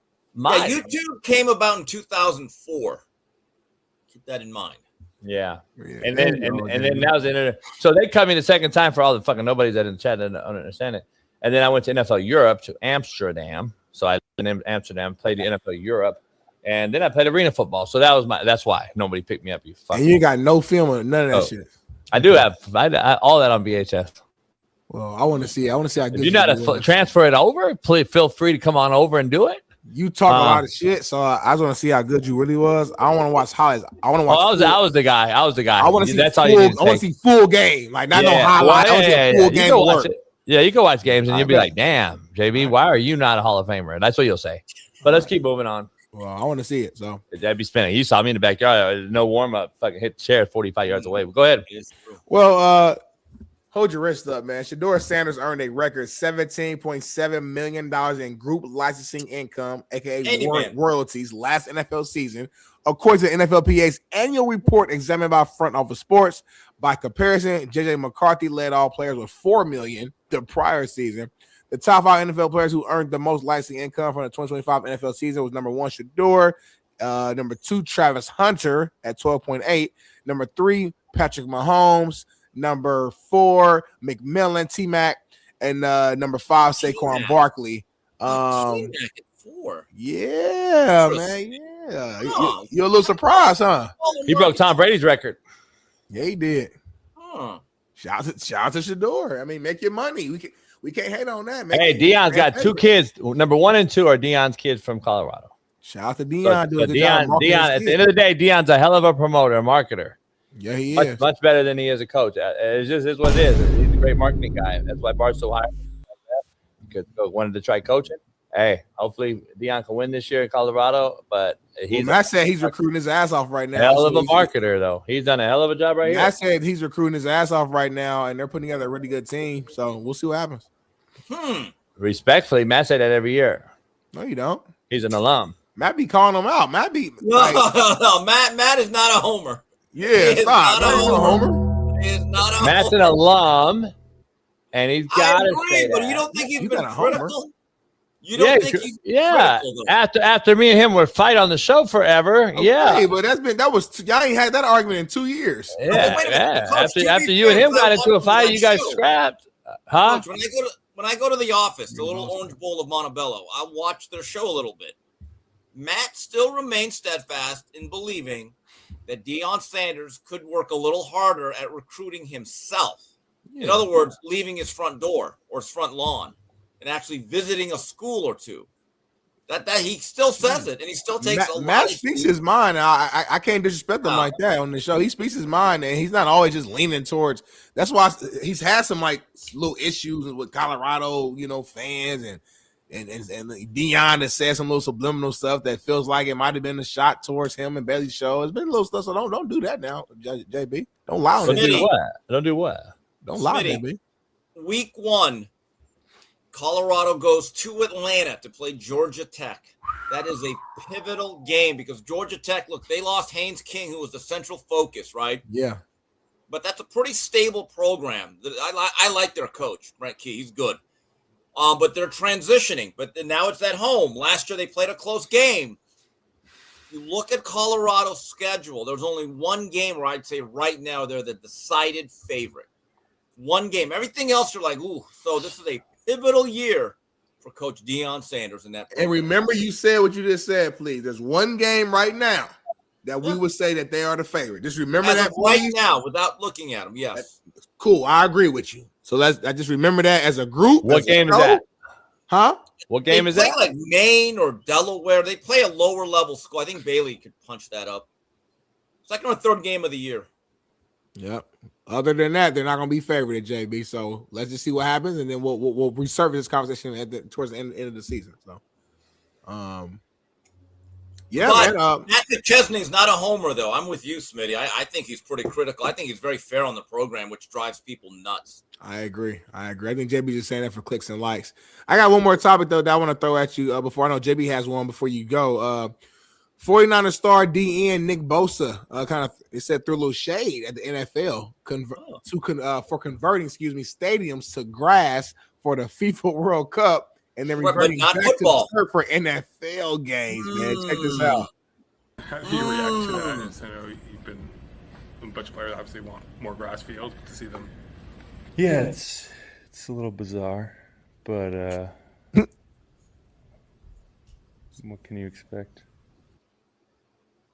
Pretty deep statement right there, man. Pretty bizarre. How's that deep? Should he break it down? How's that deep? I mean, this guy said, you can hear the tone, the pain in the voice, the facial expression. He said it's pretty bizarre, but what can you expect? Like, I haven't really heard too many words, Steve Kim, deeper than what I just heard. That reminds me of JB's contrary to belief earlier today. But yeah, I mean, listen, this system has been going around for years of players wanting to play on grass, believing it'd be less injuries, and NFL is just ignoring it at this point.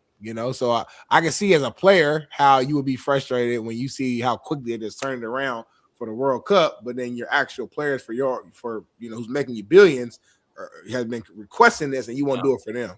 So. Yeah, well, first of all, shout out to the Bosas. Great Americans. So, a couple things. Number one, grass for a sport we don't give a damn about. I can't wait for that World Cup to be over. So, anyway, here's the thing. Thank you. World Cup is huge. Whatever. And the rest of the world it is. In the rest of the world it does numbers, Steve. Like, it does like. In the rest of the world, I guess. I'm about to say it. To me, it's Not like here, though. Not here.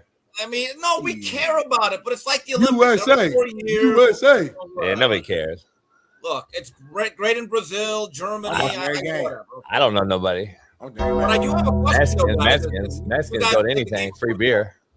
All right. You guys played the game of football. Yeah, man. My question is, why doesn't Bosa and the rest of the players who have an issue with this take this up with the player union and then say, hey, guys, during our collective bargaining, when our contracts are up, why is the issue of player safety not brought up? However, this is a fact. For as much as the players might talk about it, they're the ones allowing extra games. They're the ones who are allowing 3 games and 11 games on TV. And then they don't want to talk about workplace safety and from a grass field. So some of this, or a lot of this, is on the union. Yeah. They don't bring it up. It's the issue. Just to blow another leg out in fucking New York. Here's the thing. If you get free beer, Mexicans showing up at the Rose Bowl. They're showing up. You see that brown on brown crime? That looks like Julio Cesar Chavez against Jose Luis Ramirez. Orale. Looks like a Raider game from the 90s. Anyway, go ahead, Coach. Go ahead. Hey, we got end the show with your segment, Steve, before you go over to Whitlock and Cook him. We got breaking news. We got this a little ad release before they could actually shut it down, and the dark web got it out on the internet. So before we get you out of here, take our commercial break. There's a viral clip that we're going to show for the first time when it comes to this New England Patriots trade. Go ahead and take a look. Patriot cheating team. I got my new wife, my new son. Yeah. Go Patriots! Patriots!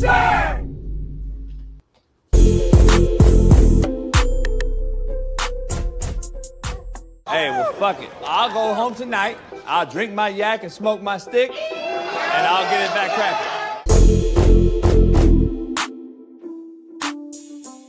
Let's move on to some WNBA, man. One of the best players and biggest names in the sport, Paige Becker, opened up her media day availability with remarks about Azzy Flood. We're not doing that. We're going to show Russell Wilson. And what's going on here? This is Russell Wilson pulled up to the Savannah Bananas game. And fuck WNBA. Yeah, go ahead. And did a little play a little baseball. I mean, this guy here we know was a guy. I do WNBA no more on the show. I told Russell Wilson got drafted, if I'm not mistaken. To the MLB. Could have played a little baseball if he wanted to. Bad boy right here. So he pulled up to Savannah Bananas, family friendly event. People love them. Ooh, almost broke his shit. All the kids, everybody loves them. So yeah, I like that Russell was pulled up. He's engaging with the fans, having a good time. You know, and it's pretty dope, man. They're actually at Yankee Stadium. Wait, that was really him? Yeah, Yankee Stadium sold out. And that wasn't him running. Yes, it was. How fucking big is he? Russ been a little bigger the last few years. He's been playing at a bigger weight if you pay attention to him. He's stronger too, though, because he's older and he has to protect himself. So he has a little bit more of a gut for sure, but he's more of a stocky. He's in the weight room. He's got a gut like me right now. What do you mean he's in the weight room? I just a baggy baseball shirt. Huh? That's a baggy baseball shirt. Shirts can be deceiving, homie. He's swole right now. His arms and his back, he's swole right now. I wear certain stuff where I look bigger and it's not really who I am, homie. He look like myself right now. I'm ripped up. Motherfucker look like a Jersey Mike's California fucking club sandwich. That motherfucker. Look at the guy in the fucking Spider-Man outfit with the banana head. Yeah, it's kind of hard. It's gay, but I'm saying look at him and then look at Russ. Again, it's a Spider-Man fitted suit with a built-in six-pack. You would see rolls. You would see fucking built-in six-pack. On his back side, on the back of him, you would see a fucking fat roll sticking out, homie. If I put a tight thing on, you're gonna see some fucking little bit of like roll. Women wear the tight thing to hold it in. No, that's that other thing, that little fucking corset. You had to put it on that stripper chick 2 years ago at a Super Bowl party in the bathroom. You had to undo it so she could pee. I know, she had a clit like ticker or something. Weird shit happened. You said it was tied to her clit or something. I don't know. Remember that she had a lock? I don't remember. I wasn't in the room. But she had like a lock situation on her clit. I don't know. It was a crazy situation that day. JB, you are not the picture of health. Fuck. I have a fundamental problem with America, man. American people, the audacity. See, I went out and lost 80 pounds in the last 2 years. And I said, I'm going to do it, so I'm going to do it, right? I put my mind to it, I'm going to do it. Key, if you're in Iowa, there's more health centers and labs and 24-hour fitnesses out there, and there's a ton of fucking like vitamin shops near you, and you refuse. You continue to gain weight. You continue to let your titties drop on your knees while you're taking a shit as a holding device. It blows my mind, homie. There's ample opportunity, nothing but space and opportunity to go out and lose some of that fatness. And you can lose that by starting with diet water, prunes. You go to the store, start eating fucking prunes, man. Just start shitting, because you got to get some of that shit out. You got probably a lot of like worms, because of all the fat grease. Yeah, tapeworms, because of all the fat grease and shit you eat. I could just see it built up in you. You got a lot of inflammation. You have a lot of inflammation. I could see it. It seeps through your pores.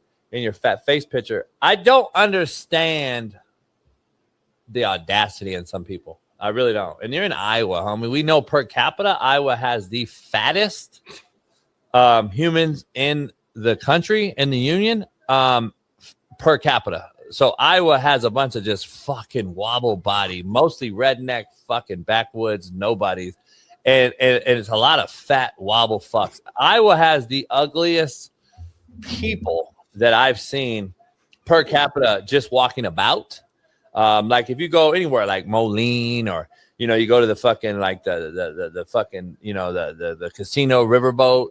I mean, all I see is Keith Smiths, and it's like, goddamn, no wonder. Like, you need to take Iowa, pick it up, take that shit right over there by Iran in the Strait, and light all that shit up. And we need to get rid of all that shit at one time, and we can be off, Smitty. I'll be real. We'd be better off 49 state union instead of 50 on this occasion. We need to get rid of Iowa. It's really does serve no purpose. They don't even give us the grain and the wheat we used to get from there. So like, we don't even get really what we need out of that motherfucker no more. And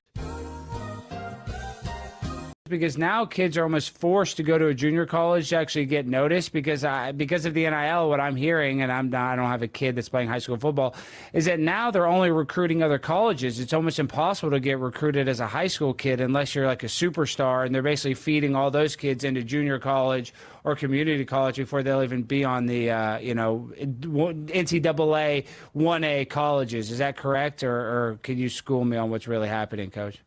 Yeah, JUCO's kind of imploding because you no longer need to go. Now there's so many, you got 10,000 kids sitting in the transfer portal. Just for instance, UConn lost to Michigan in the finals last week, the NCAA. The next morning, less than 12 hours, there was 1,500 kids in the portal already. The portal is what's ruined the sport, not NIL. NIL is not what we intended it to be, in my opinion. It's pay to play is what it is. It's not NIL, name, image, and likeness. If it was, I'd be getting paid. It's pay to play. That's what it is. And the portal, if you stop the portal, you would force kids to compete again and drop their nuts and become men. But instead, you allow them to go and go hopping from school to school to school, and none of them are getting their degrees either. So you're really not student athletes either. We got to stop saying the word student athletes. This is pay to play. This is a band of mercenaries running around and looking for the easy way out, and that's what, unfortunately, is going to set them up for failure in life. Having said that, JUCO's imploding because you don't need to go anymore. What happens is they sit in the portal, and they think they're going to be the next big thing somewhere else. Instead of going to JUCO, grinding it out for a year or 18 months and getting re-recruited, they just sit in the portal and rot. And that's the problem. So JUCO's not getting the talent that I had or we used to have at that level. It's just not as talented as it was because players are sitting in this portal, and that's really ruining the sport. And high school football is becoming so under-recruited. Even with the COVID laws and rules with the GPA and you don't have to pass the SAT and the ACT because of COVID, another COVID rule, it still didn't help because high school football, you're still not getting recruited because you're grabbing kids out of the portal now. So it's just eventually, though, Alex, it's going to bite them in the butt because that's your blood life. You're going to need high school and JUCO. Eventually, the numbers will run out. Right now, it's still, circulating with all these 131 Division I schools. You if you multiply that by, let's just say, 100 on each team, if you want to calculate walk-ons or red shirts or gray shirts or what have you, which they're trying to eliminate walk-ons as well, which is crazy, you're going to have some numbers eventually dissipate, and you're going to have to get back into high school and JUCO. The problem will be, Alex, you won't have any talent at the JUCO level anymore because you've already ran it so thin. So there's going to be a problem. I don't think you can get the pace back in the tube on this one. They're going to have to start all over, and I think that's going to even make this thing even so we're going to be set back even further because are you going to tell Alex, hey, you can't get paid now, man. We're going to stop. But your boy got paid $5 million for the last 3 years. Nah.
Big Smitty, Coach JB. We the #1 show playing on TV. Subscribe now.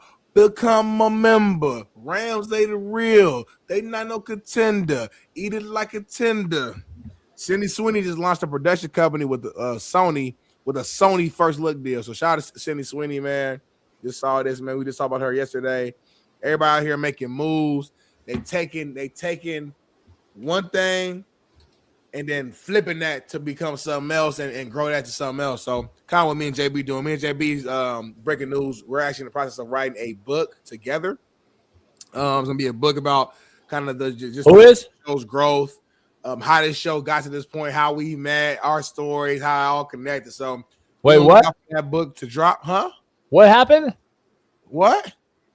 Have you seen the new 50 Cent Diddy and the video shit that's leaked out and all that shit? I wish we had that. I just got done reading about it though. I didn't watch the sex tape with 50's baby mama and Diddy, but I heard about it. Crazy. Did you watch it? No, I didn't know there was a video out, but I just knew this. We missed it, right? Missed it with LC to have her talk about it. Just missed it by a couple hours, the leak of the whole thing. But now there's new charges they're trying to throw at Diddy. Like, there's a lot of shit cracking on me. That shit crazy. So wait, you know more of this shit. So break it down. Diddy was fucking 50 Cent baby mama? Correct. So 50 got a kid. His son named, I think, Sire. Might be like an 8th grader now, which is crazy. I remember he was like a little baby. By this girl, Daphne Joy. She's like an Instagram model, good looking, like she might be like Asian and black, something like that, whatever. You watch it on Reddit or? Go ahead. You watch it on Reddit or? They broke up a long time ago. I'm not sure where you can watch. It might be on Twitter. They broke up a long time ago. And then after they broke up, I think Diddy at some point started messing around with her, whatever.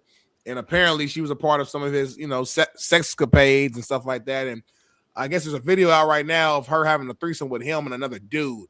She put out a statement just saying that, looking at it is so traumatizing because she knows she wasn't herself. And at the time she was in love with him. And she was just trying to, love who? Diddy at the time. And she was trying to make his desires come true, saying he wanted to bring another dude in there. And she's trying to make him happy. So yeah, that's weird shit. But I bring another bitch. I ain't bring another dude. But Diddy was on. So that. anyway, is she the one that said Diddy got a little shit or? No, I'm not privy to that. Would you hear that? Yeah, it's black. Bras are coming out blasting him. They say he got a micro penis, whatever that is.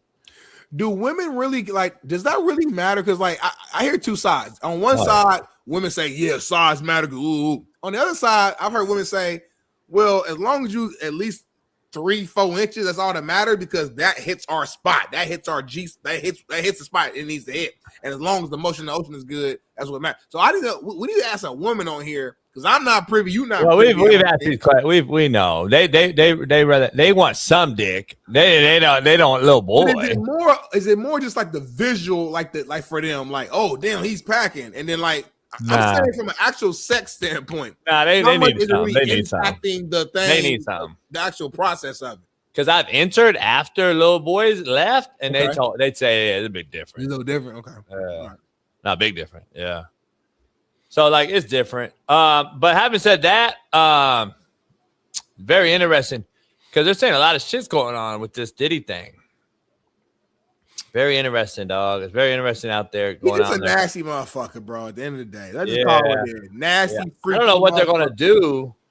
Like what charges are being added to him? I don't know.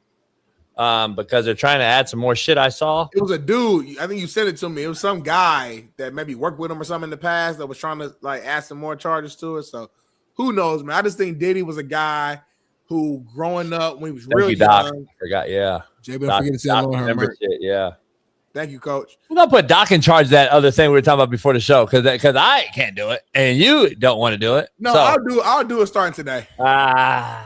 Because you pissed me off a little bit before the show. I'm glad you brought it up. Because no matter who we work with, we gotta do that. Is what I'm saying. Otherwise, we'll never. I can tell you if it's all. I was glad. I was happy. I was actually wanting to go to the show with you, man. Yeah. But I don't want to lose it. I'm not going to lose it. That'd be a dick move. That'd be a dick move to just be an asshole and lose it. I'm not going to be that asshole because I'm going to get you paid more money and stuff. Stop saying I'm not going to be that guy. I wouldn't be that case. I want us to just make more. No, I hear you. But I don't want to be that guy and say, oh, fuck it, my way to the highway guy. I am that way already. You know that? But at the same time, we had a discussion with this guy and he was like, all right, we'll vet it. We're going to vet it. That's on. I'm telling you, that's on us. I swear to right here on the Bible. I'm not privy. I'm 50. I'm white. I'm not privy to that. On the Bible, it crossed my mind when I was in Houston. But you didn't do nothing about it. You didn't do nothing. I know. So I'm taking the blame. But so why you mad at me? Why you mad at me before the show? Because you was like, man, I can't do this shit. I'm like, what you mean you can't? No, I didn't say I can't. I don't. That's not. I want to be on a yacht. That's something else new to my plate. After this show, actually, we need to go ahead and do that. Real quick. I can't. I gotta go pull the yacht out of the water, take a shot. It's gonna take 5 minutes. I gotta go get the yacht, take a shot. Got pre-recorded. And I just paid the yacht slip yesterday, another fucking mortgage payment. I got to take the. I'm just sitting in water now. Now there's just water being paid away. Excuse my French, but fuck that yacht.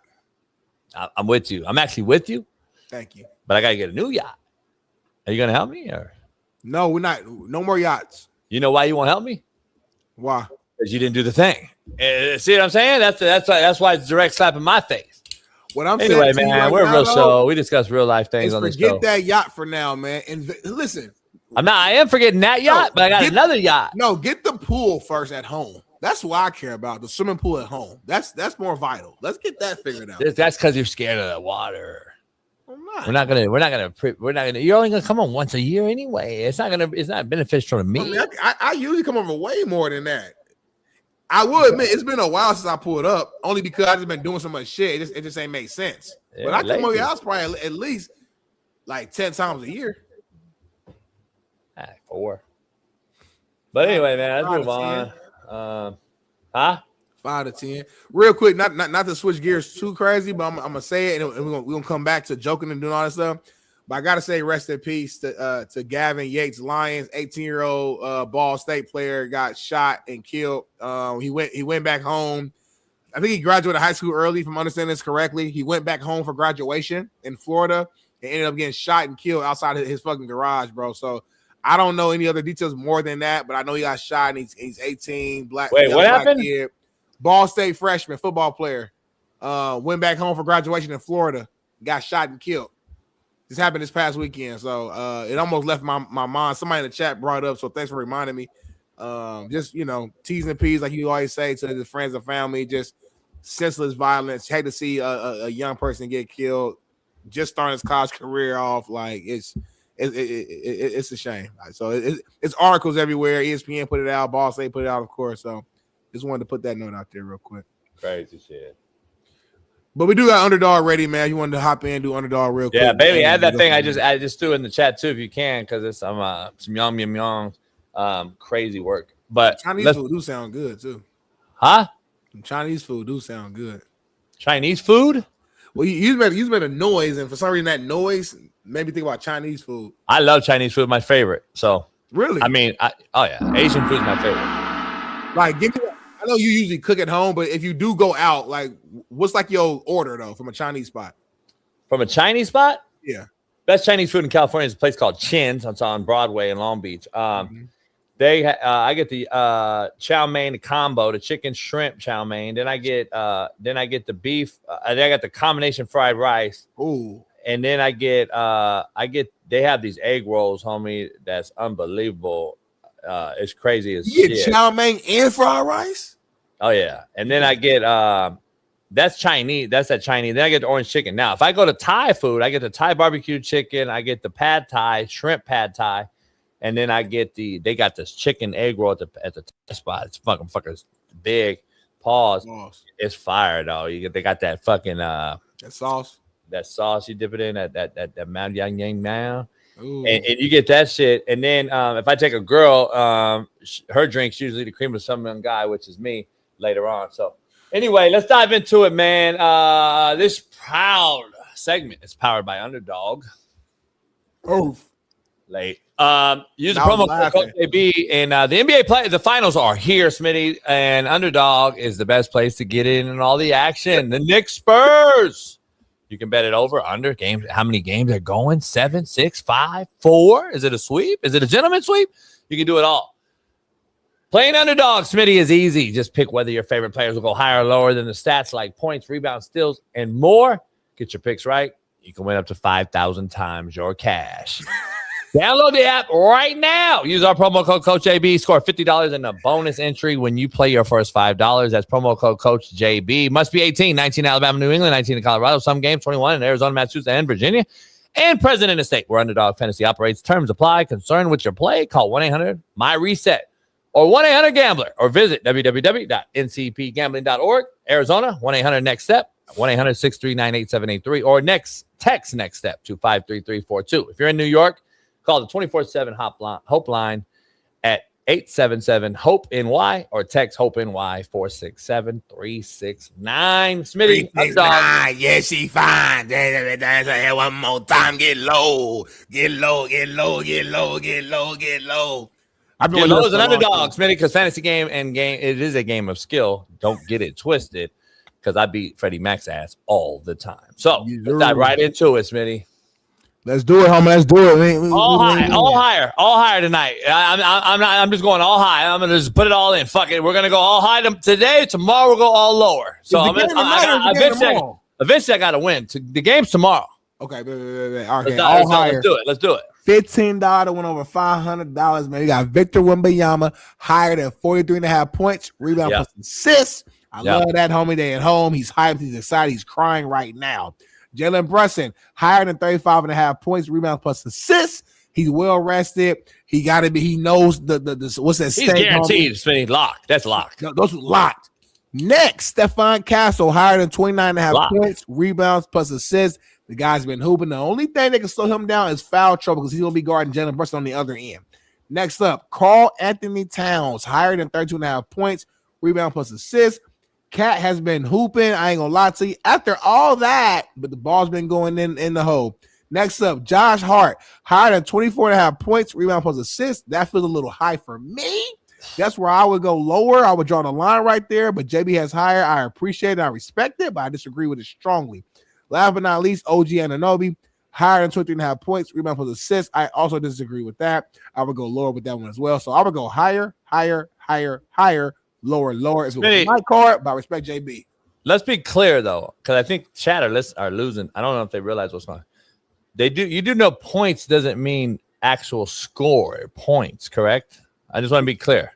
You know that. I'm talking about the chat thinks that they're like the over is only over and under is 219 combined. Like they're looking at these points like it's going to go way over 219 total points scored. It's the combination of like points, rebounds, and fantasy points. Damn. Yeah, fantasy. I don't think they realize. I don't know if they're that smart or not. But anyway, so don't add up the points as if they're scoring 43 points in the game, you fucks. Anyway, what now? Nothing, homie. Smitty, this is hitting. I can't wait for it, homie. $15 went over $500 on me. Big time money. Use promo code JB. Go to Underdog right now, man. Tell them Code JB and Big Smitty sent you. And then, hey, if you don't trust what we put it in your own card. And we can compete. We can compare. And we'll see after tomorrow who won, who lost. It's okay to disagree. JB always tells you, you ain't got to copy his thing verbatim. Maybe you take a few of his. Do your own thing. And go from there. Do your own shit, homie. Yeah, be your own man. Be your own woman, man. That's what it comes down to. So, what? Huh? Homie. Can you breathe? No shit, it's not fantasy, you fucking idiot. What are you talking about? You motherfuckers are very, very smart. You know California, we can't bet, right? You do know that, right? Smitty, you got a hockey segment you're going to break down today or no?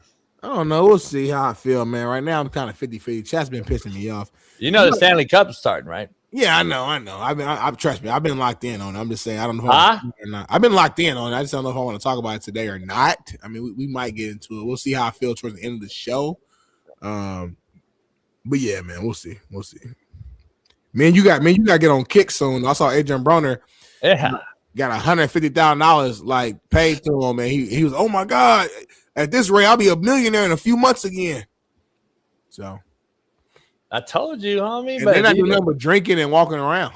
They don't do nothing. They got Roy Cool. He filming. I mean, people come to the house, bro, just like your house.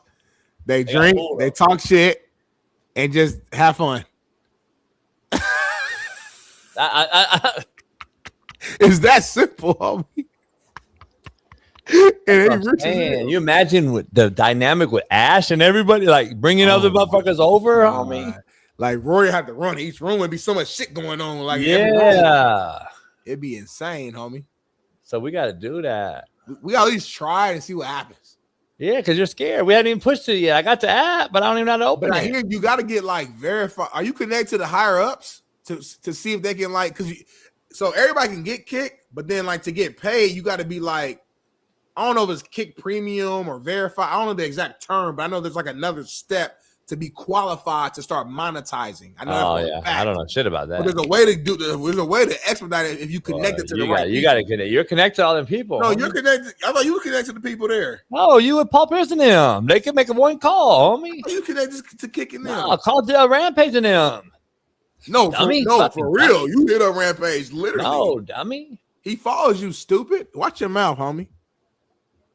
Anyway. Stupid, way worse than dummy. See, dummy is the thing. You take it personal and call me stupid. So I take stupid like white boy. I'm a nice dude, but then I get mad, though. That's gay. And when I get mad, I say whatever. But it's gay. I might call you whatever. Like I got to pull the boat out, homie. I fear that shit. I got to pull the boat out. I hate taking out the water, man. I'm not going to lie. I might go put some holes in. Can you meet me down there and help me? You want to start the first kick today? You could helping me pull the boat out of the water. Will probably go viral. That shit'll probably go viral. You might fall in, little great white shark. All kind of shit could crack. They're not gonna watch that, homie. They want to watch us at the Palooza, homie. Everybody, you got Poker over here. You got Steve in the fucking movie theater watching boxing, falling asleep. You got hoes running around pouring drinks. You got Ash ripping fucking sandals, jumping on the fucking licking plates. You got Callie fucking outside biting a fucking squirrel. You got fucking you on the back grilling some fucking burritos and steak tacos, homie. It's so much action in every room, homie. It's gonna be like Roy gonna just be running, like high as hell, just running. Like damn, cuz. Alan, shut up. I ain't 2 seconds off your ass, homie. All that money I lost from you, I'd never trust you again. Ain't you married too? Ain't here flirting with all these girls. Hope your wife was watching, homie. You know what we fucked up on? You know what we fucked up on? Who? I should have told everybody the fucking Myles Garrett thing fucking 3 months ago and fucking broke the goddamn thing, dummy. No, real talk. And I put this in my story, I think, or your comment. You have to start breaking news. Like, otherwise, whoever gives you information, tell them not to tell you. Hey, you know what? I got a DM, random guy. I don't know who he is. He said, one thing in the world I agree with Smitty on. This is what he said. The one thing in the world I agree with Smitty on. One thing. You got to start what you just said. You got to start owning all the shit because everyone's still in your shit. That's what he said right here. So he agrees with you, homie. It's probably nobody, though. So fuck him. But regardless, though, yeah, if you get new, like we're literally at media, like this is media. So if you get information, you have to break it. And if the people who told you don't want you to put out there, then don't tell you. They know you have a show. Why would they tell you? I'm not saying say their name. I'm not stupid. I'm not saying give your source up. But imagine if 3 weeks ago you kind of joked on it, but you would have really been like, hey, y'all, I got some legit fucking sources right now that's telling me that Myles Garrett will be in LA round. You know how big, bro. Do you know how you would look right now if you would have just stood on business?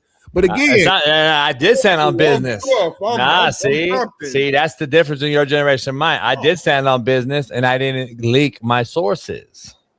But you didn't say it. I didn't say leak your source. You didn't say it with like that's standing on business, homie. I'm a man of integrity. Am I not? But you said Myles Garrett will be around without giving the source up. How is that not integrity? You didn't say, "Oh, so and so told me the information." No, just say, "Hey." I'm not doing that. I'm not doing that. I'm still at the end of the day. I'm still a grown man, loyal man, homie. Well, I'm gonna tell you right now. Moving forward, I'm gonna be real with you. If you tell me some shit, I'm going to say it. So don't tell me shit. Because at the end of the day, I'm in my selfish bag right now. See, chat. Now you see what I'm dealing with. Now I'm fighting. Now I'm fighting my counterpart. Yeah. You know why? I'm in my selfish the one thing, bag. Freddie Mac. I spend my whole life taking care of people, and you should feel the same way. This is our time, JB. Me and Pro Black Freddie Mac, we usually don't agree on anything but one thing. We're older school guys that disagree. We agree on certain things, like certain shit that happens. Like there's street code. And for Pro Black Freddie Mac to be on your side just because you're black today is disappointing. Because Pro Black Freddie Mac should understand loyalty of some sort. I love Freddie. And not snitching and shit. And for him to do that, for Freddie Mac. I lost a little respect for Pro Black Freddie Mac. I'll still bet him. He keeps bringing up loyalty. Again, it's like he don't listen. In one ear, out the other ear. I never said go on the show and drop the source who gave the information. No, just drop the information, and it's gonna make our show grow. I did damn near. Damn near, which means you didn't. But damn it is too, though. You taught me that, homie. God said, "Don't be lukewarm." He said, "If you lukewarm, I will spit you out my mouth." Be hot or cold, homie. Be hot or cold. You a lukewarm motherfucker. We can't Speaking trust of hot you. or cold, man. Speaking of hot or cold, this little fucking Wang Yang Yang just dominated the Rubik's Cube championships. I don't know if you watched that on the Ocho, but take a look at this, homie. Watch this fucking mic. What? You did that already? Ooh. Homie, 0.32 of a second, homie. Buddy, 4 years old, though. How you do that? Look at this. God. No damn. way. He broke my record. It wasn't your record. This is some of the most impressive shit I've ever seen in my life. Keep watching it. This is super impressive. People don't realize how hard this is. This is more impressive than the dude, what's his name? Joey Chestnut, hot dog glizzy challenge. More impressive than Sam Darnold winning the Super Bowl. Yeah. More impressive than whoever wins the NBA. This is super. Look at old boy. Look at Otani. Here's it. Here, I'm gonna give you why. I'm gonna give you context. That's Steve Kim's grandson. They said this is not AI, by the way. Let me give you context to this. Ruben and I have a Rubik's Cube still, the original one. Ruben treats the Rubik's Cube as like playing chess. You know how you come back to a chess game in 2 years and you haven't seen each other, you make that move and all right, king to like, you know what I'm saying? That you know, I'm a move. Ruben's still working on a Rubik's Cube from 1996. What? Yeah, he still does a little bit of each day. He's never got it though. He hasn't completed it yet. So this guy to do that like this, that just gives you a little. But anyway, the delegation, I've talked to a few. They've talked about this is the Otani of the Rubik's Cube world. Oh, and he's like an anomaly in the Rubik's Cube situation. Yeah. Wow. He's a kid too. Shout out to him. I mean, look at old boy, look at old buddy. That's this cat's future better. Homie was amazed. You know, you see right? I'm saying right. Mm-hmm. You know, a boy right there. He's going to be the guy that gets him cracked for the baby. But look, he got the Cubes hoodie, got the merch already. He's huge on YouTube already. That's hard, man. Shout out to him, man. I love to see a young person out here, man, chasing their dreams, being successful. If I gave you 1 minute for $1,000, could you get it? No. Really? Not in 1 minute? Mm-mm. Damn. You couldn't either. I'm going to try it. We got to do it. I'm going to buy one on Amazon. I'm going to get it here. We're going to have to try them on the show one time. I don't understand the math. I've never gotten it before. But the chat is trying to like downgrade. They're saying it's a 4x4, not a 9x9. That's why he did it so quick. Still impressive, homie. I don't care about all that. Everybody always wants to downgrade some shit, homie. Yeah, like these motherfuckers are out here just doing major shit in their life. Yeah. You do the same thing to me. Like when I came in the show and told you that I was doing the juice fast, you was like, it's not fasting, you're drinking. It wasn't though. But you shit on me though. I didn't shit on you, but I had to let you know because I didn't want you to go out and tell people in public because we got a major show. Even if what I said was not fully accurate, just let me have it though. I was honestly, I was proud of myself. I was doing something that was hard for me. Just be proud of me though in that moment. But again, it's human nature to show somebody else when they're not doing it. You tell me that every day, like, hey, we got 1,000 people watching now, and you can't just say anything. See, now all of a sudden it's okay though. Yeah, see, you got to be a hypocrite on me. Go ahead. Well, you say stuff that's gonna get us our YouTube channel removed. That's a little different conversation. I'm saying you can allow me to like have my moment. I'm gonna do what? You say stuff that could get our YouTube channel like removed.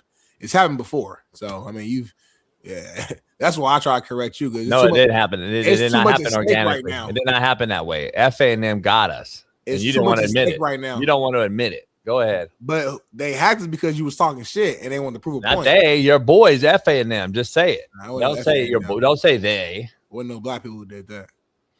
It's too much at stake right now, homie. If this show get canceled, everybody's lives is ruined. Have you seen the gay College 27 EA Sports cover? Well, yesterday you had a cover. Oh, you're talking EA Sports cover. What's gay about this? This is hard, actually. Nah, I don't like it. Yeah, you gotta start using certain words on this show. Who's the player? So that's who is that? That's Malachi Tony. That's Keywan Lacey, and then that's Dante Moore. There you go. Good job. And then Herb Street is not going to be in on it because I know some things behind. Like they didn't. Yeah. No, say it. What? Say it. They were using his voice like they use my voice, homie. All right, then. Stop I'm trying to be all just wordy, going to say it. I'm going to start saying it then. Yeah. They use my voice on EA Sports, homie. McAfee brought me on because he knew that's what everybody used my voice, but I didn't get no dollars from it. I didn't get no paid, homie. Fuck them. Because who's they? The game ain't use your voice. People in the, for example, if I made a TikTok right now and I wanted to make it about this game and I wanted to use your voice in the background and I wanted to put on the text, this is how it is when I'm playing story mode in EA 27 and coach gets mad at me. Boom. And I sit here and it's your voice yelling like you did from Last Chance You. You motherfuckers can't do that. You better go with Big These pussy motherfuckers. That has nothing to do with EA Sports. They don't owe you a dime or a cent. They can't control what TikTok does. Now, to the contrary, if they literally use your voice on the actual video game, now you have a case. But that has not happened. You're not on the game. I gotta be honest. Like the retardation of you in the chat that not understand macro level concepts blows my fucking mind. So you're a marketing genius, but yet you don't understand what they're doing here. I know what they're doing. You're sitting here telling me, no. You're going to sit here and tell me that EA Sports ain't benefiting from 30 billion impressions from random folks using my voice playing their video game? You're telling me, have you seen a cease and desist from EA Sports to tell everybody they can't use my voice, homie? No, you haven't, have you? So they're benefiting from my shit, homie, without even using it. That is what FA and them do. It's a pyramid Ponzi scheme. Dummy. Watch your mouth with the dummy part. But what I'm saying is this, homie. What? Micro, homie. They're using me. Yeah, they homie, benefit from it, but what the hell? You're not fucking micro. You know what? You know why you heard us? What? Because if you were to agree with me and say, yep, you're right, JB, we could both get paid from it. You know I'm going to hook you up if I get the bread. So act like I don't help hook you up if I get any type of extra cheese. You act like I don't throw it your way. But it's like what you just said a few minutes ago. If EA Sports gave me my due diligence and the mother cats over there in Netflix, if they gave me that bread, you know you're going to get hooked up. So I don't understand why you're not promoting it, homie. You got a case with it don't matter. We need to get this case. With Flixnet? No, but we need to get this case. Get this case. They're using our voice, homie. They're using your fucking co-host's voice. Well, I'm just trying to be real with you, bro. No, it's not real. Like they're benefiting Smitty. About the juice fast? No, they're benefiting Smitty. They're benefiting from it. Are they not? Yes or no? Are they benefit? Are they? Let me ask something. Yes. EA Sports getting hurt or getting helped by my voice with everybody sharing their video game on public spaces? Go. Helped, yes. Okay, that's it. All you got to say. Leave it at that. No, but my question is, but they can't control what people do. No, I get all that. That's not the point. How can you sue them? That's not the point. Because you know what? You're going to open up Pandora's box. So I mean, anybody, whoever uses anybody's voice to joke or promote any other business now has a case? That ruins social media. What I'm saying is they're running a Ponzi scheme and you're not macro enough to grasp it. How you going to prove it? Damn, homie. There's no about proving. It's just a fact. Well, shout out to this game, man. You're holding us back.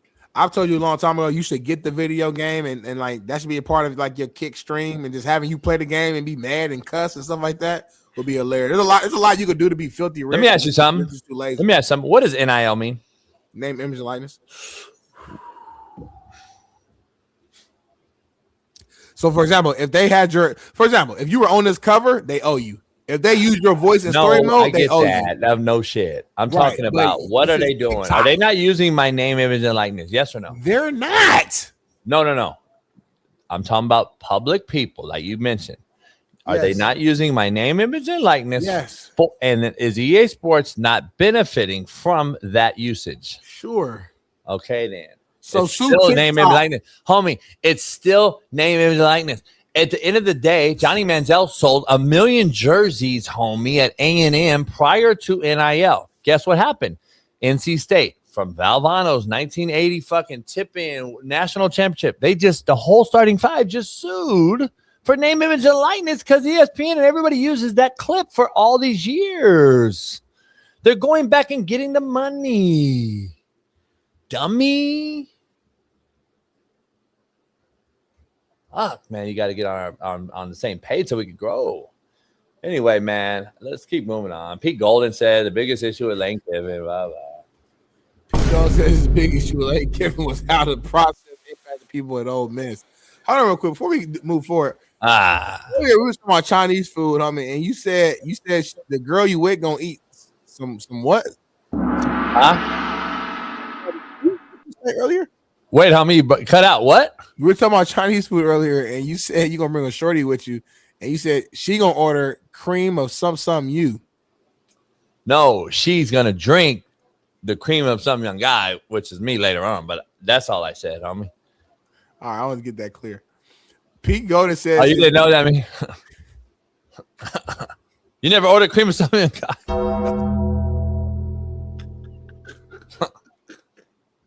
Never in my life. Homie, cream of some young guy, homie, is bomb. I hope you wouldn't know that. Anyway, Pete Golden says his biggest issue with Lane Kiffin was how the process impacted people at Ole Miss. Saying, and I quote, "My issue with Lane was what he did to the other people around him, the position they were put in, and then the perception of what it was." I just told him, I'm not going to sit here and tell you I can respect that because I don't. I can understand the competitive part, but not the rest of it with the players and the other people in the building. End quote. I don't like his hair in this picture. It kind of gives me like immature vibes. It's hard for me to respect you as a head guy. But other than that piece, though, I mean, hey, I respect the quote. I respect what he's saying with the quote. That's just, he has every right to have that opinion. He was in the building. He knows firsthand how people were being impacted. You know, it was a long, just like couple weeks situation where people just didn't know what he was going to do, what their job security was going to look like, if he was going to stay in coach, if he wasn't. It was just a lot of uncertainty there. So, you know, I can only imagine that anxiety for a lot of the staff members on that program and those kids as well. So I agree with him on that. And you gotta respect what he said because he's in the building. A lot of shit going on, homie, in college football. I'm gonna tell you right now, a lot of snitching and dry snitching. It's just a lot of shit. We talked about this the other day between Dabo and him, between him and Lane, between all this shit, homie. I just, it's getting exhausting, dog. It's like I don't know, homie. To me, it screams keeping up with the Joneses just to get the kids at the end of the day, and then it's like you're throwing the unspoken. How do I say this? There's always an unspoken like rule in football in the game, like amongst coaches, right? Honor amongst thieves, if you will. And that's just been thrown out. I don't get it. That shit, this shit's unbelievable to me. Like, it's some bitch made shit, homie. I'm just gonna keep it honest. And I know all these guys. I know all these guys involved, and it's just sad to see it, homie. It's just sad to see the bitch madeness that we're throwing each other under the bus now to get a kid that you never can trust. And we know this, coaches. You can't trust these kids. You love on them, you help them, you coach them hard, and then regardless, you save one out of thousands, and then you still did your job, and you still got to approach every single kid as if you're saving that one kid, and you never hit it. You never hit the number because you never can save them all. But at the end of the day, that's what the job entails. That's your job, to get them where they could not get themselves. And if they fail and you've done your job and you worked your ass off to do it, you succeeded. Now we're throwing coaches under the bus over kids who are there for strictly monetary reasons only. When you made this thing transactional, homie, you ruined the game. And now we've seen it firsthand, real world, firsthand problems firsthand results here are coaches throwing each other under the bus at an all-time high. Never seen this like this. Never. I'm curious because I haven't been to a coach convention in a while.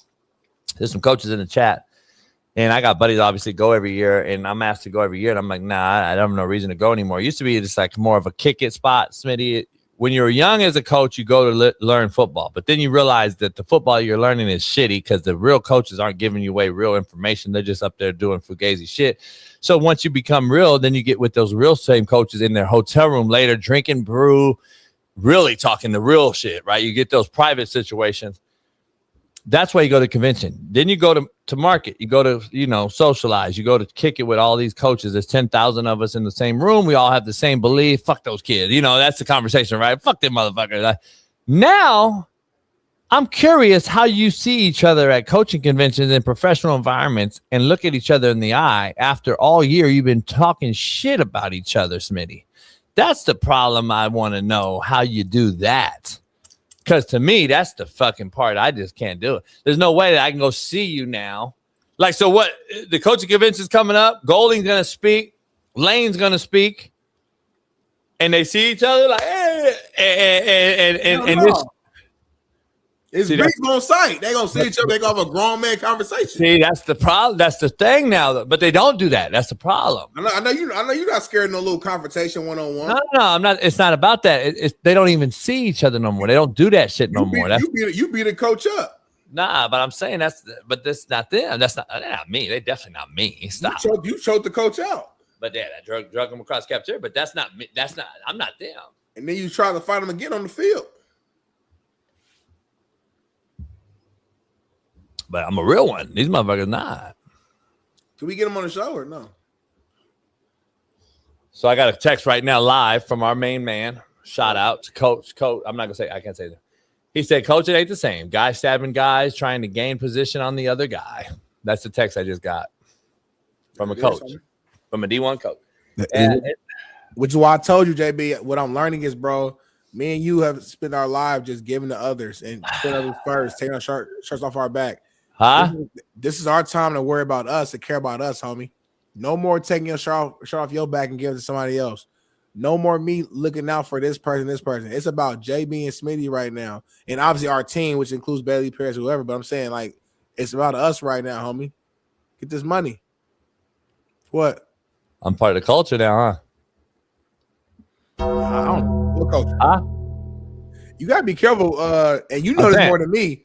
I dare don't even wear hats in LA because I don't every hat. I wear any hat I want, but I'm saying, oh no, I'll get twisted. You can't. No, I'm saying that's crazy. You know what? That's a great thing. That's a great point. Let's do it. You can't, but I can. See, that's the crazy part. Because what do you mean by that? Because y'all kill each other over this, homie. They're not gonna kill me. They're gonna white boy get a pass. You know what I'm saying? Oh, that's JB. White boy. I don't bang, so don't say no. Don't say y'all. When you say y'all, you just broke down the kid. No. Let's have a real kind. You just broke down the kid. The youngster just got smoked, homie. I don't know about who. I have no idea who killed him. Huh? I have no idea who killed him. No, I know. What I'm saying is, you just talked about that though. He died obviously though on a random ass fucking whatever, right? Mm-hmm. At his house, whatever. My point is, I ain't getting smoked unless it's that scenario. I can wear a hat, whatever I want to do. I mean, they're not pressing me because I'm wearing a hat. That's the crazy part of this world. They're not pressing the white boy for wearing this. They looking at JB like, oh, JB and JB for comedy. Ooh, they know JB.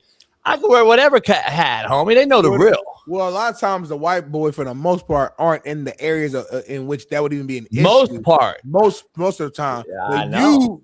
Not now because you're bougie and you leveled up. I was yelling Compton. Yelling Compton, and he moved to Riverside. Yeah, right. I get it. No Vaseline, greatest diss record ever. Moving on up. But back in the days, you was in the hood and you knew not to wear certain hats. You knew that. But you get my point, though. I get your overall point what you're trying to put out for sure. But I'm just saying it's fucked up. It's about proximity, though. It's not about race. But here's the crazy part. Dre ain't living in Compton no more. Ice Cube ain't in Compton, homie. Yeah. They got out. They live out here. Chino, Beverly Hills. Hey, fucking, come on now. I make this very clear. You live right down Prairie. You got out. I'm still, I mean, if I'm where you say I'm at, I'm still in it. So that's because I'm not you down Lamert Park. So like, it's just different, homie. You got money, homie. Leave the hood. I'm not exactly. But why do they need a hood? Why do they need a hood? Let me be clear, though. You can give back to those babies out there. You can get back if you got a lot of money. You want to put a center there for the kids to go to after school program. Give back. You want to pass out turkeys? Give back. But I'm not living there because that defeats the whole purpose. Why level up, make money, do all that, and stay in poverty? Makes no sense. But it's an oxymoron, really, right? Like Dre, who's given. I think he gave like $100 million to some crazy shit. I'm sure it used through businesses and LLCs and stuff, but to Compton High School, though. Compton High built it up on Acacia right there, grew up in that area. right across the street from a courthouse, by the way. Yep. And cats get smoked in front of Compton High to this day, right across from the courthouse, where police are outside after a football game at night. Compton High, it was so bad at one point they went to playing day games. It's ridiculous. Compton Centennial, same way. Compton Dominguez, same way. All these schools, and we got cats giving back, but they won't live there. And if these cats are from there, giving money to them, yet they won't live there, that's a travesty. They should be able to stay there. But we made it so fucked up. No, we made it so fucked up. Homie, cats trying to get up out of there. Everybody moves from, like, even white people. Like, if you grew up, no, Compton was all white. You grew up low class, middle class, whatever, and then you find yourself to be really successful. You make money. You don't just live in your same area. I don't know nobody who do that. But I'm saying Compton was all white. It was the Beverly Hills of the fucking state before Beverly Hills was created. It was a fucking farm town, or it was a cow town. Compton was. Still got the cows, the horses, by the way. It was a horse town, horse and buggy town, right on the river, LA River. And over time, obviously, all it the changed whites to left. Compton. Y'all redlined it. Then allowed the Who's y'all? entire state. Black people couldn't live in certain Who's areas y'all? that was deemed nice. Pushed all the black people to these certain low. Nah, I'm gonna be honest. Nah, not right. Not true. Afford. Not true. No money put into it. Not true at all. Poverty and situation. Not true at all. It led them to people to the streets, unfortunately, because they had to find a way to make it. Sold drugs, got to the. Let me break it down real quick. Let me break it down real quick. Let me break it down real quick. So LA was black before Compton and Watts was. They changed right before the Watts riot, 65, 66. So what happened was Compton High in 55 was all white still.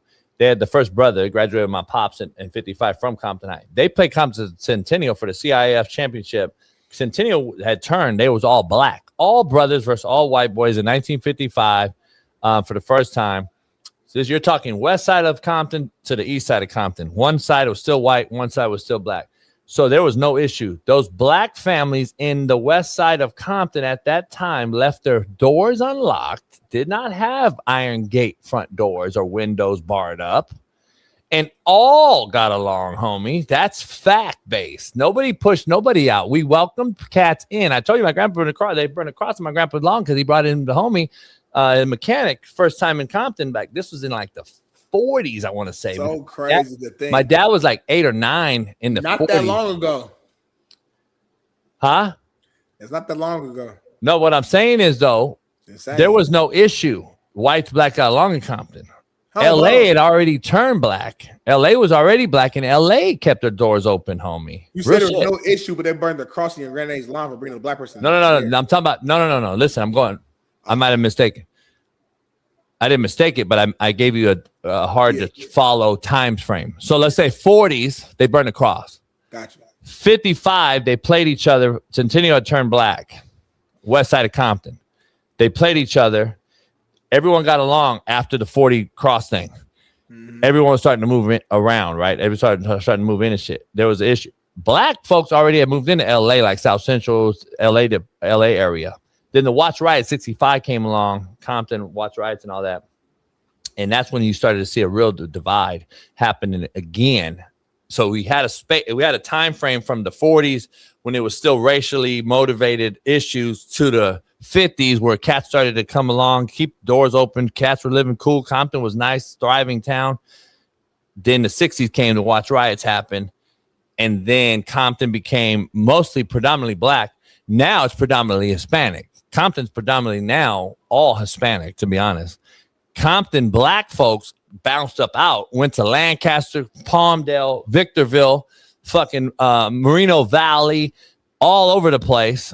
And then they changed it all up. Cats were leaving the Nickerson Gardens, going out to Lancaster. They gutted it. National Guard went into the Nickerson Gardens, gutted the Nickerson Gardens, and then they just redid it again. Like that. Anyway, I can give a history lesson all day long. Why did the white people leave Compton? Who? Why did the white people leave Compton originally? Why did the white people leave Compton? Yes. Do you know? If not, it's okay. I'm literally just curious. Nah.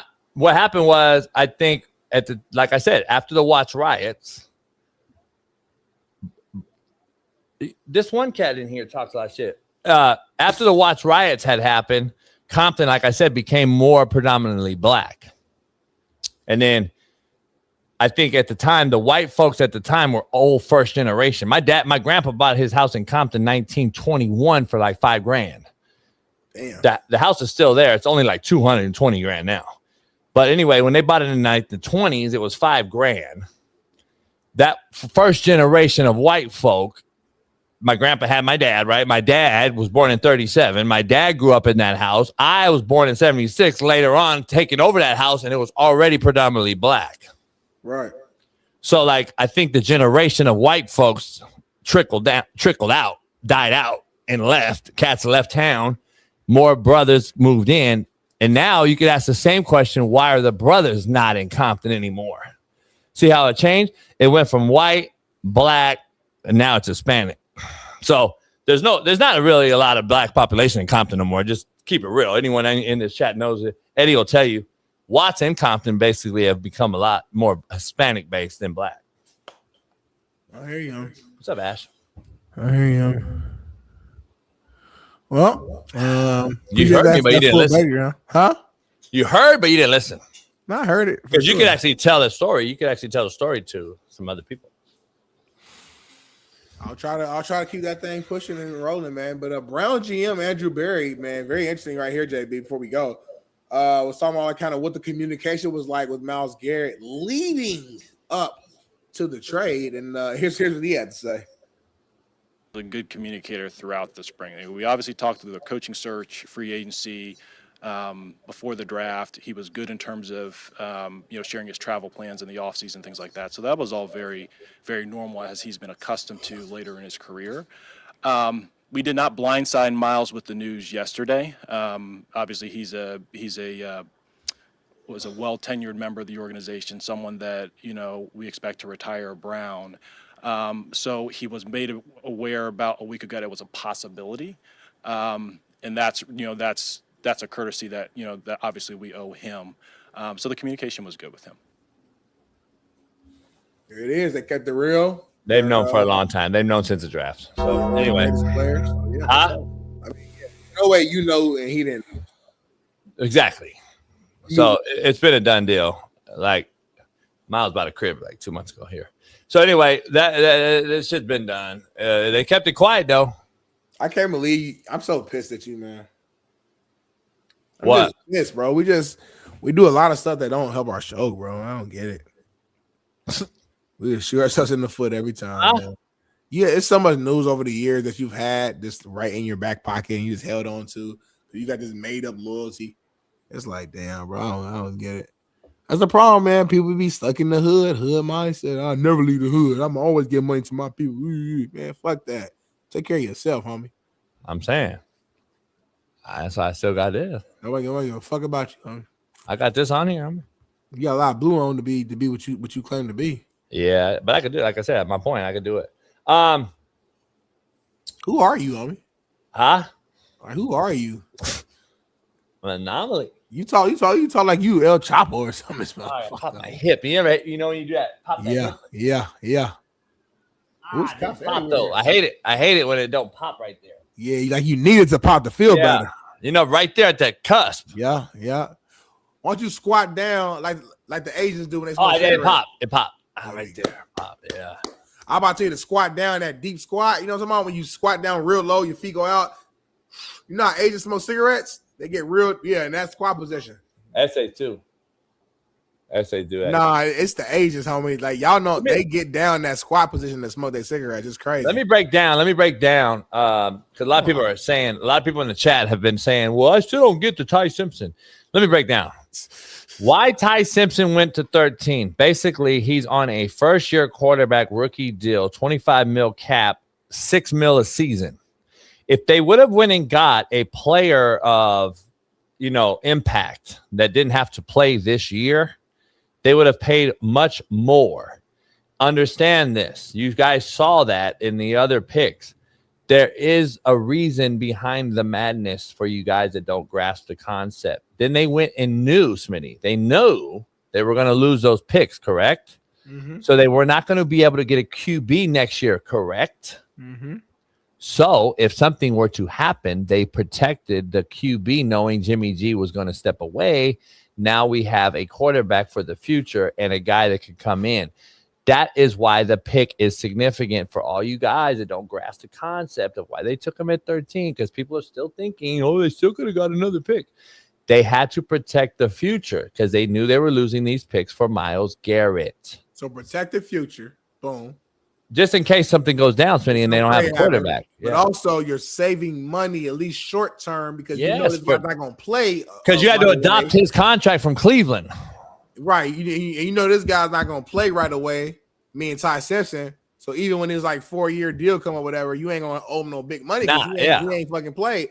Versus if you would have went and got a fucking, who knows, a fucking DB or whoever who could play right now, you might owe them money pretty damn quick. Year 2, year 3, if he plays well.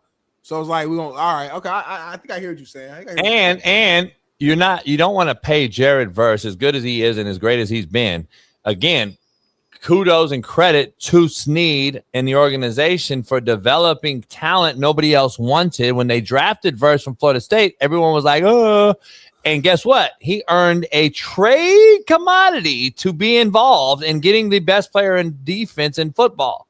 And Myles Garrett, he earned that right. He was wanted, Smitty. Oh, shit, a young guy. We can get Verse.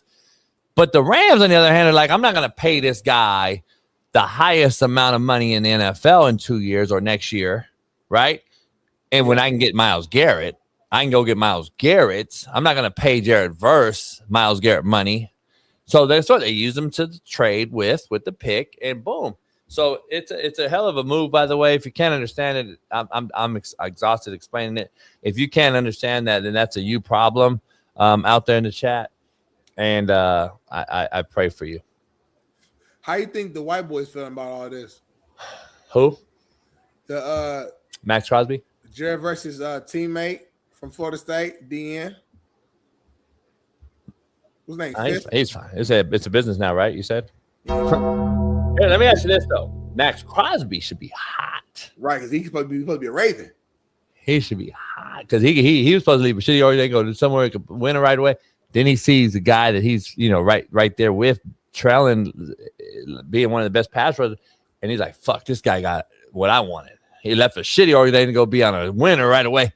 I tried to do that, and I got fucked. And then Buddy left, and he's backdoored him. He signed with the Ravens instead.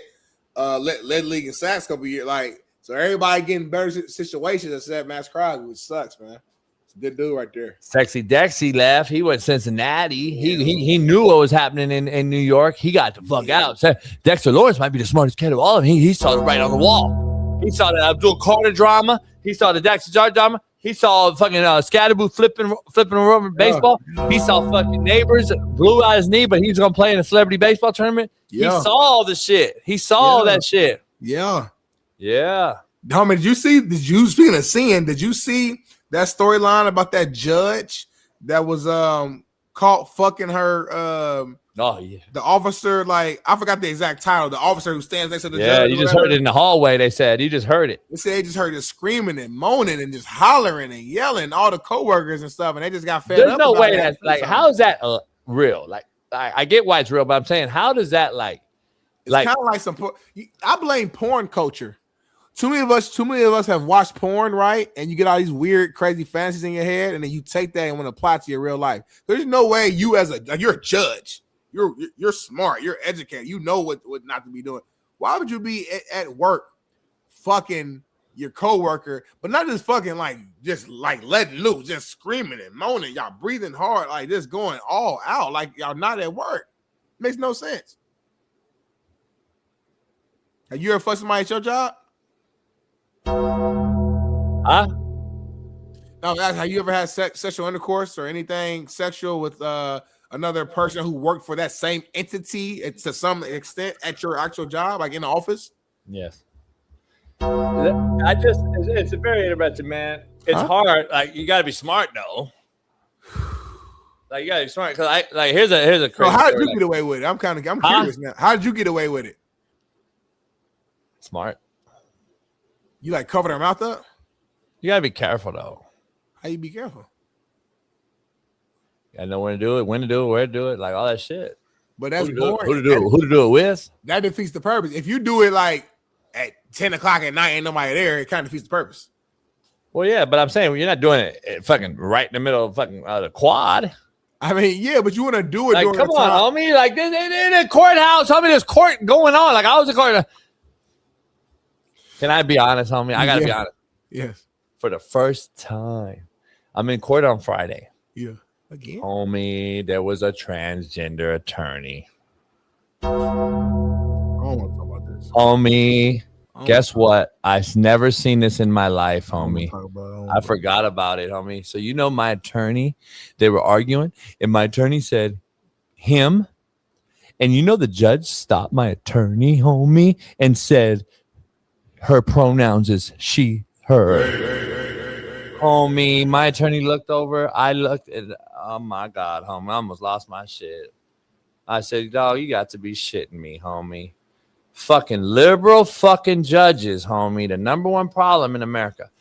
You really thought I was going to address that motherfucker as she, them, her, whatever they go by?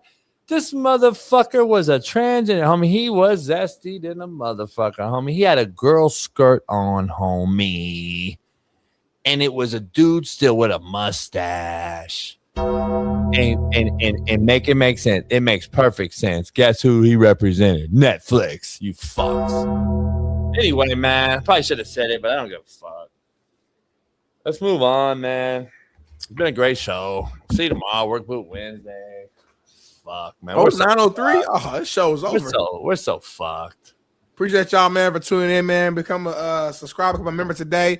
Follow me on Instagram too at Darnell_Smith95. Make sure you become a member right on this show as well. And whenever we drop our kick, you can lock into that as well.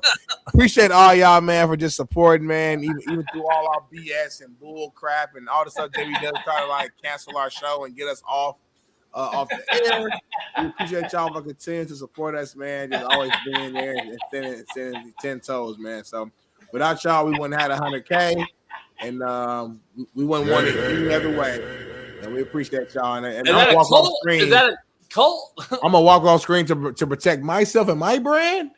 And I'll let JB close out the show, man. Thank y'all.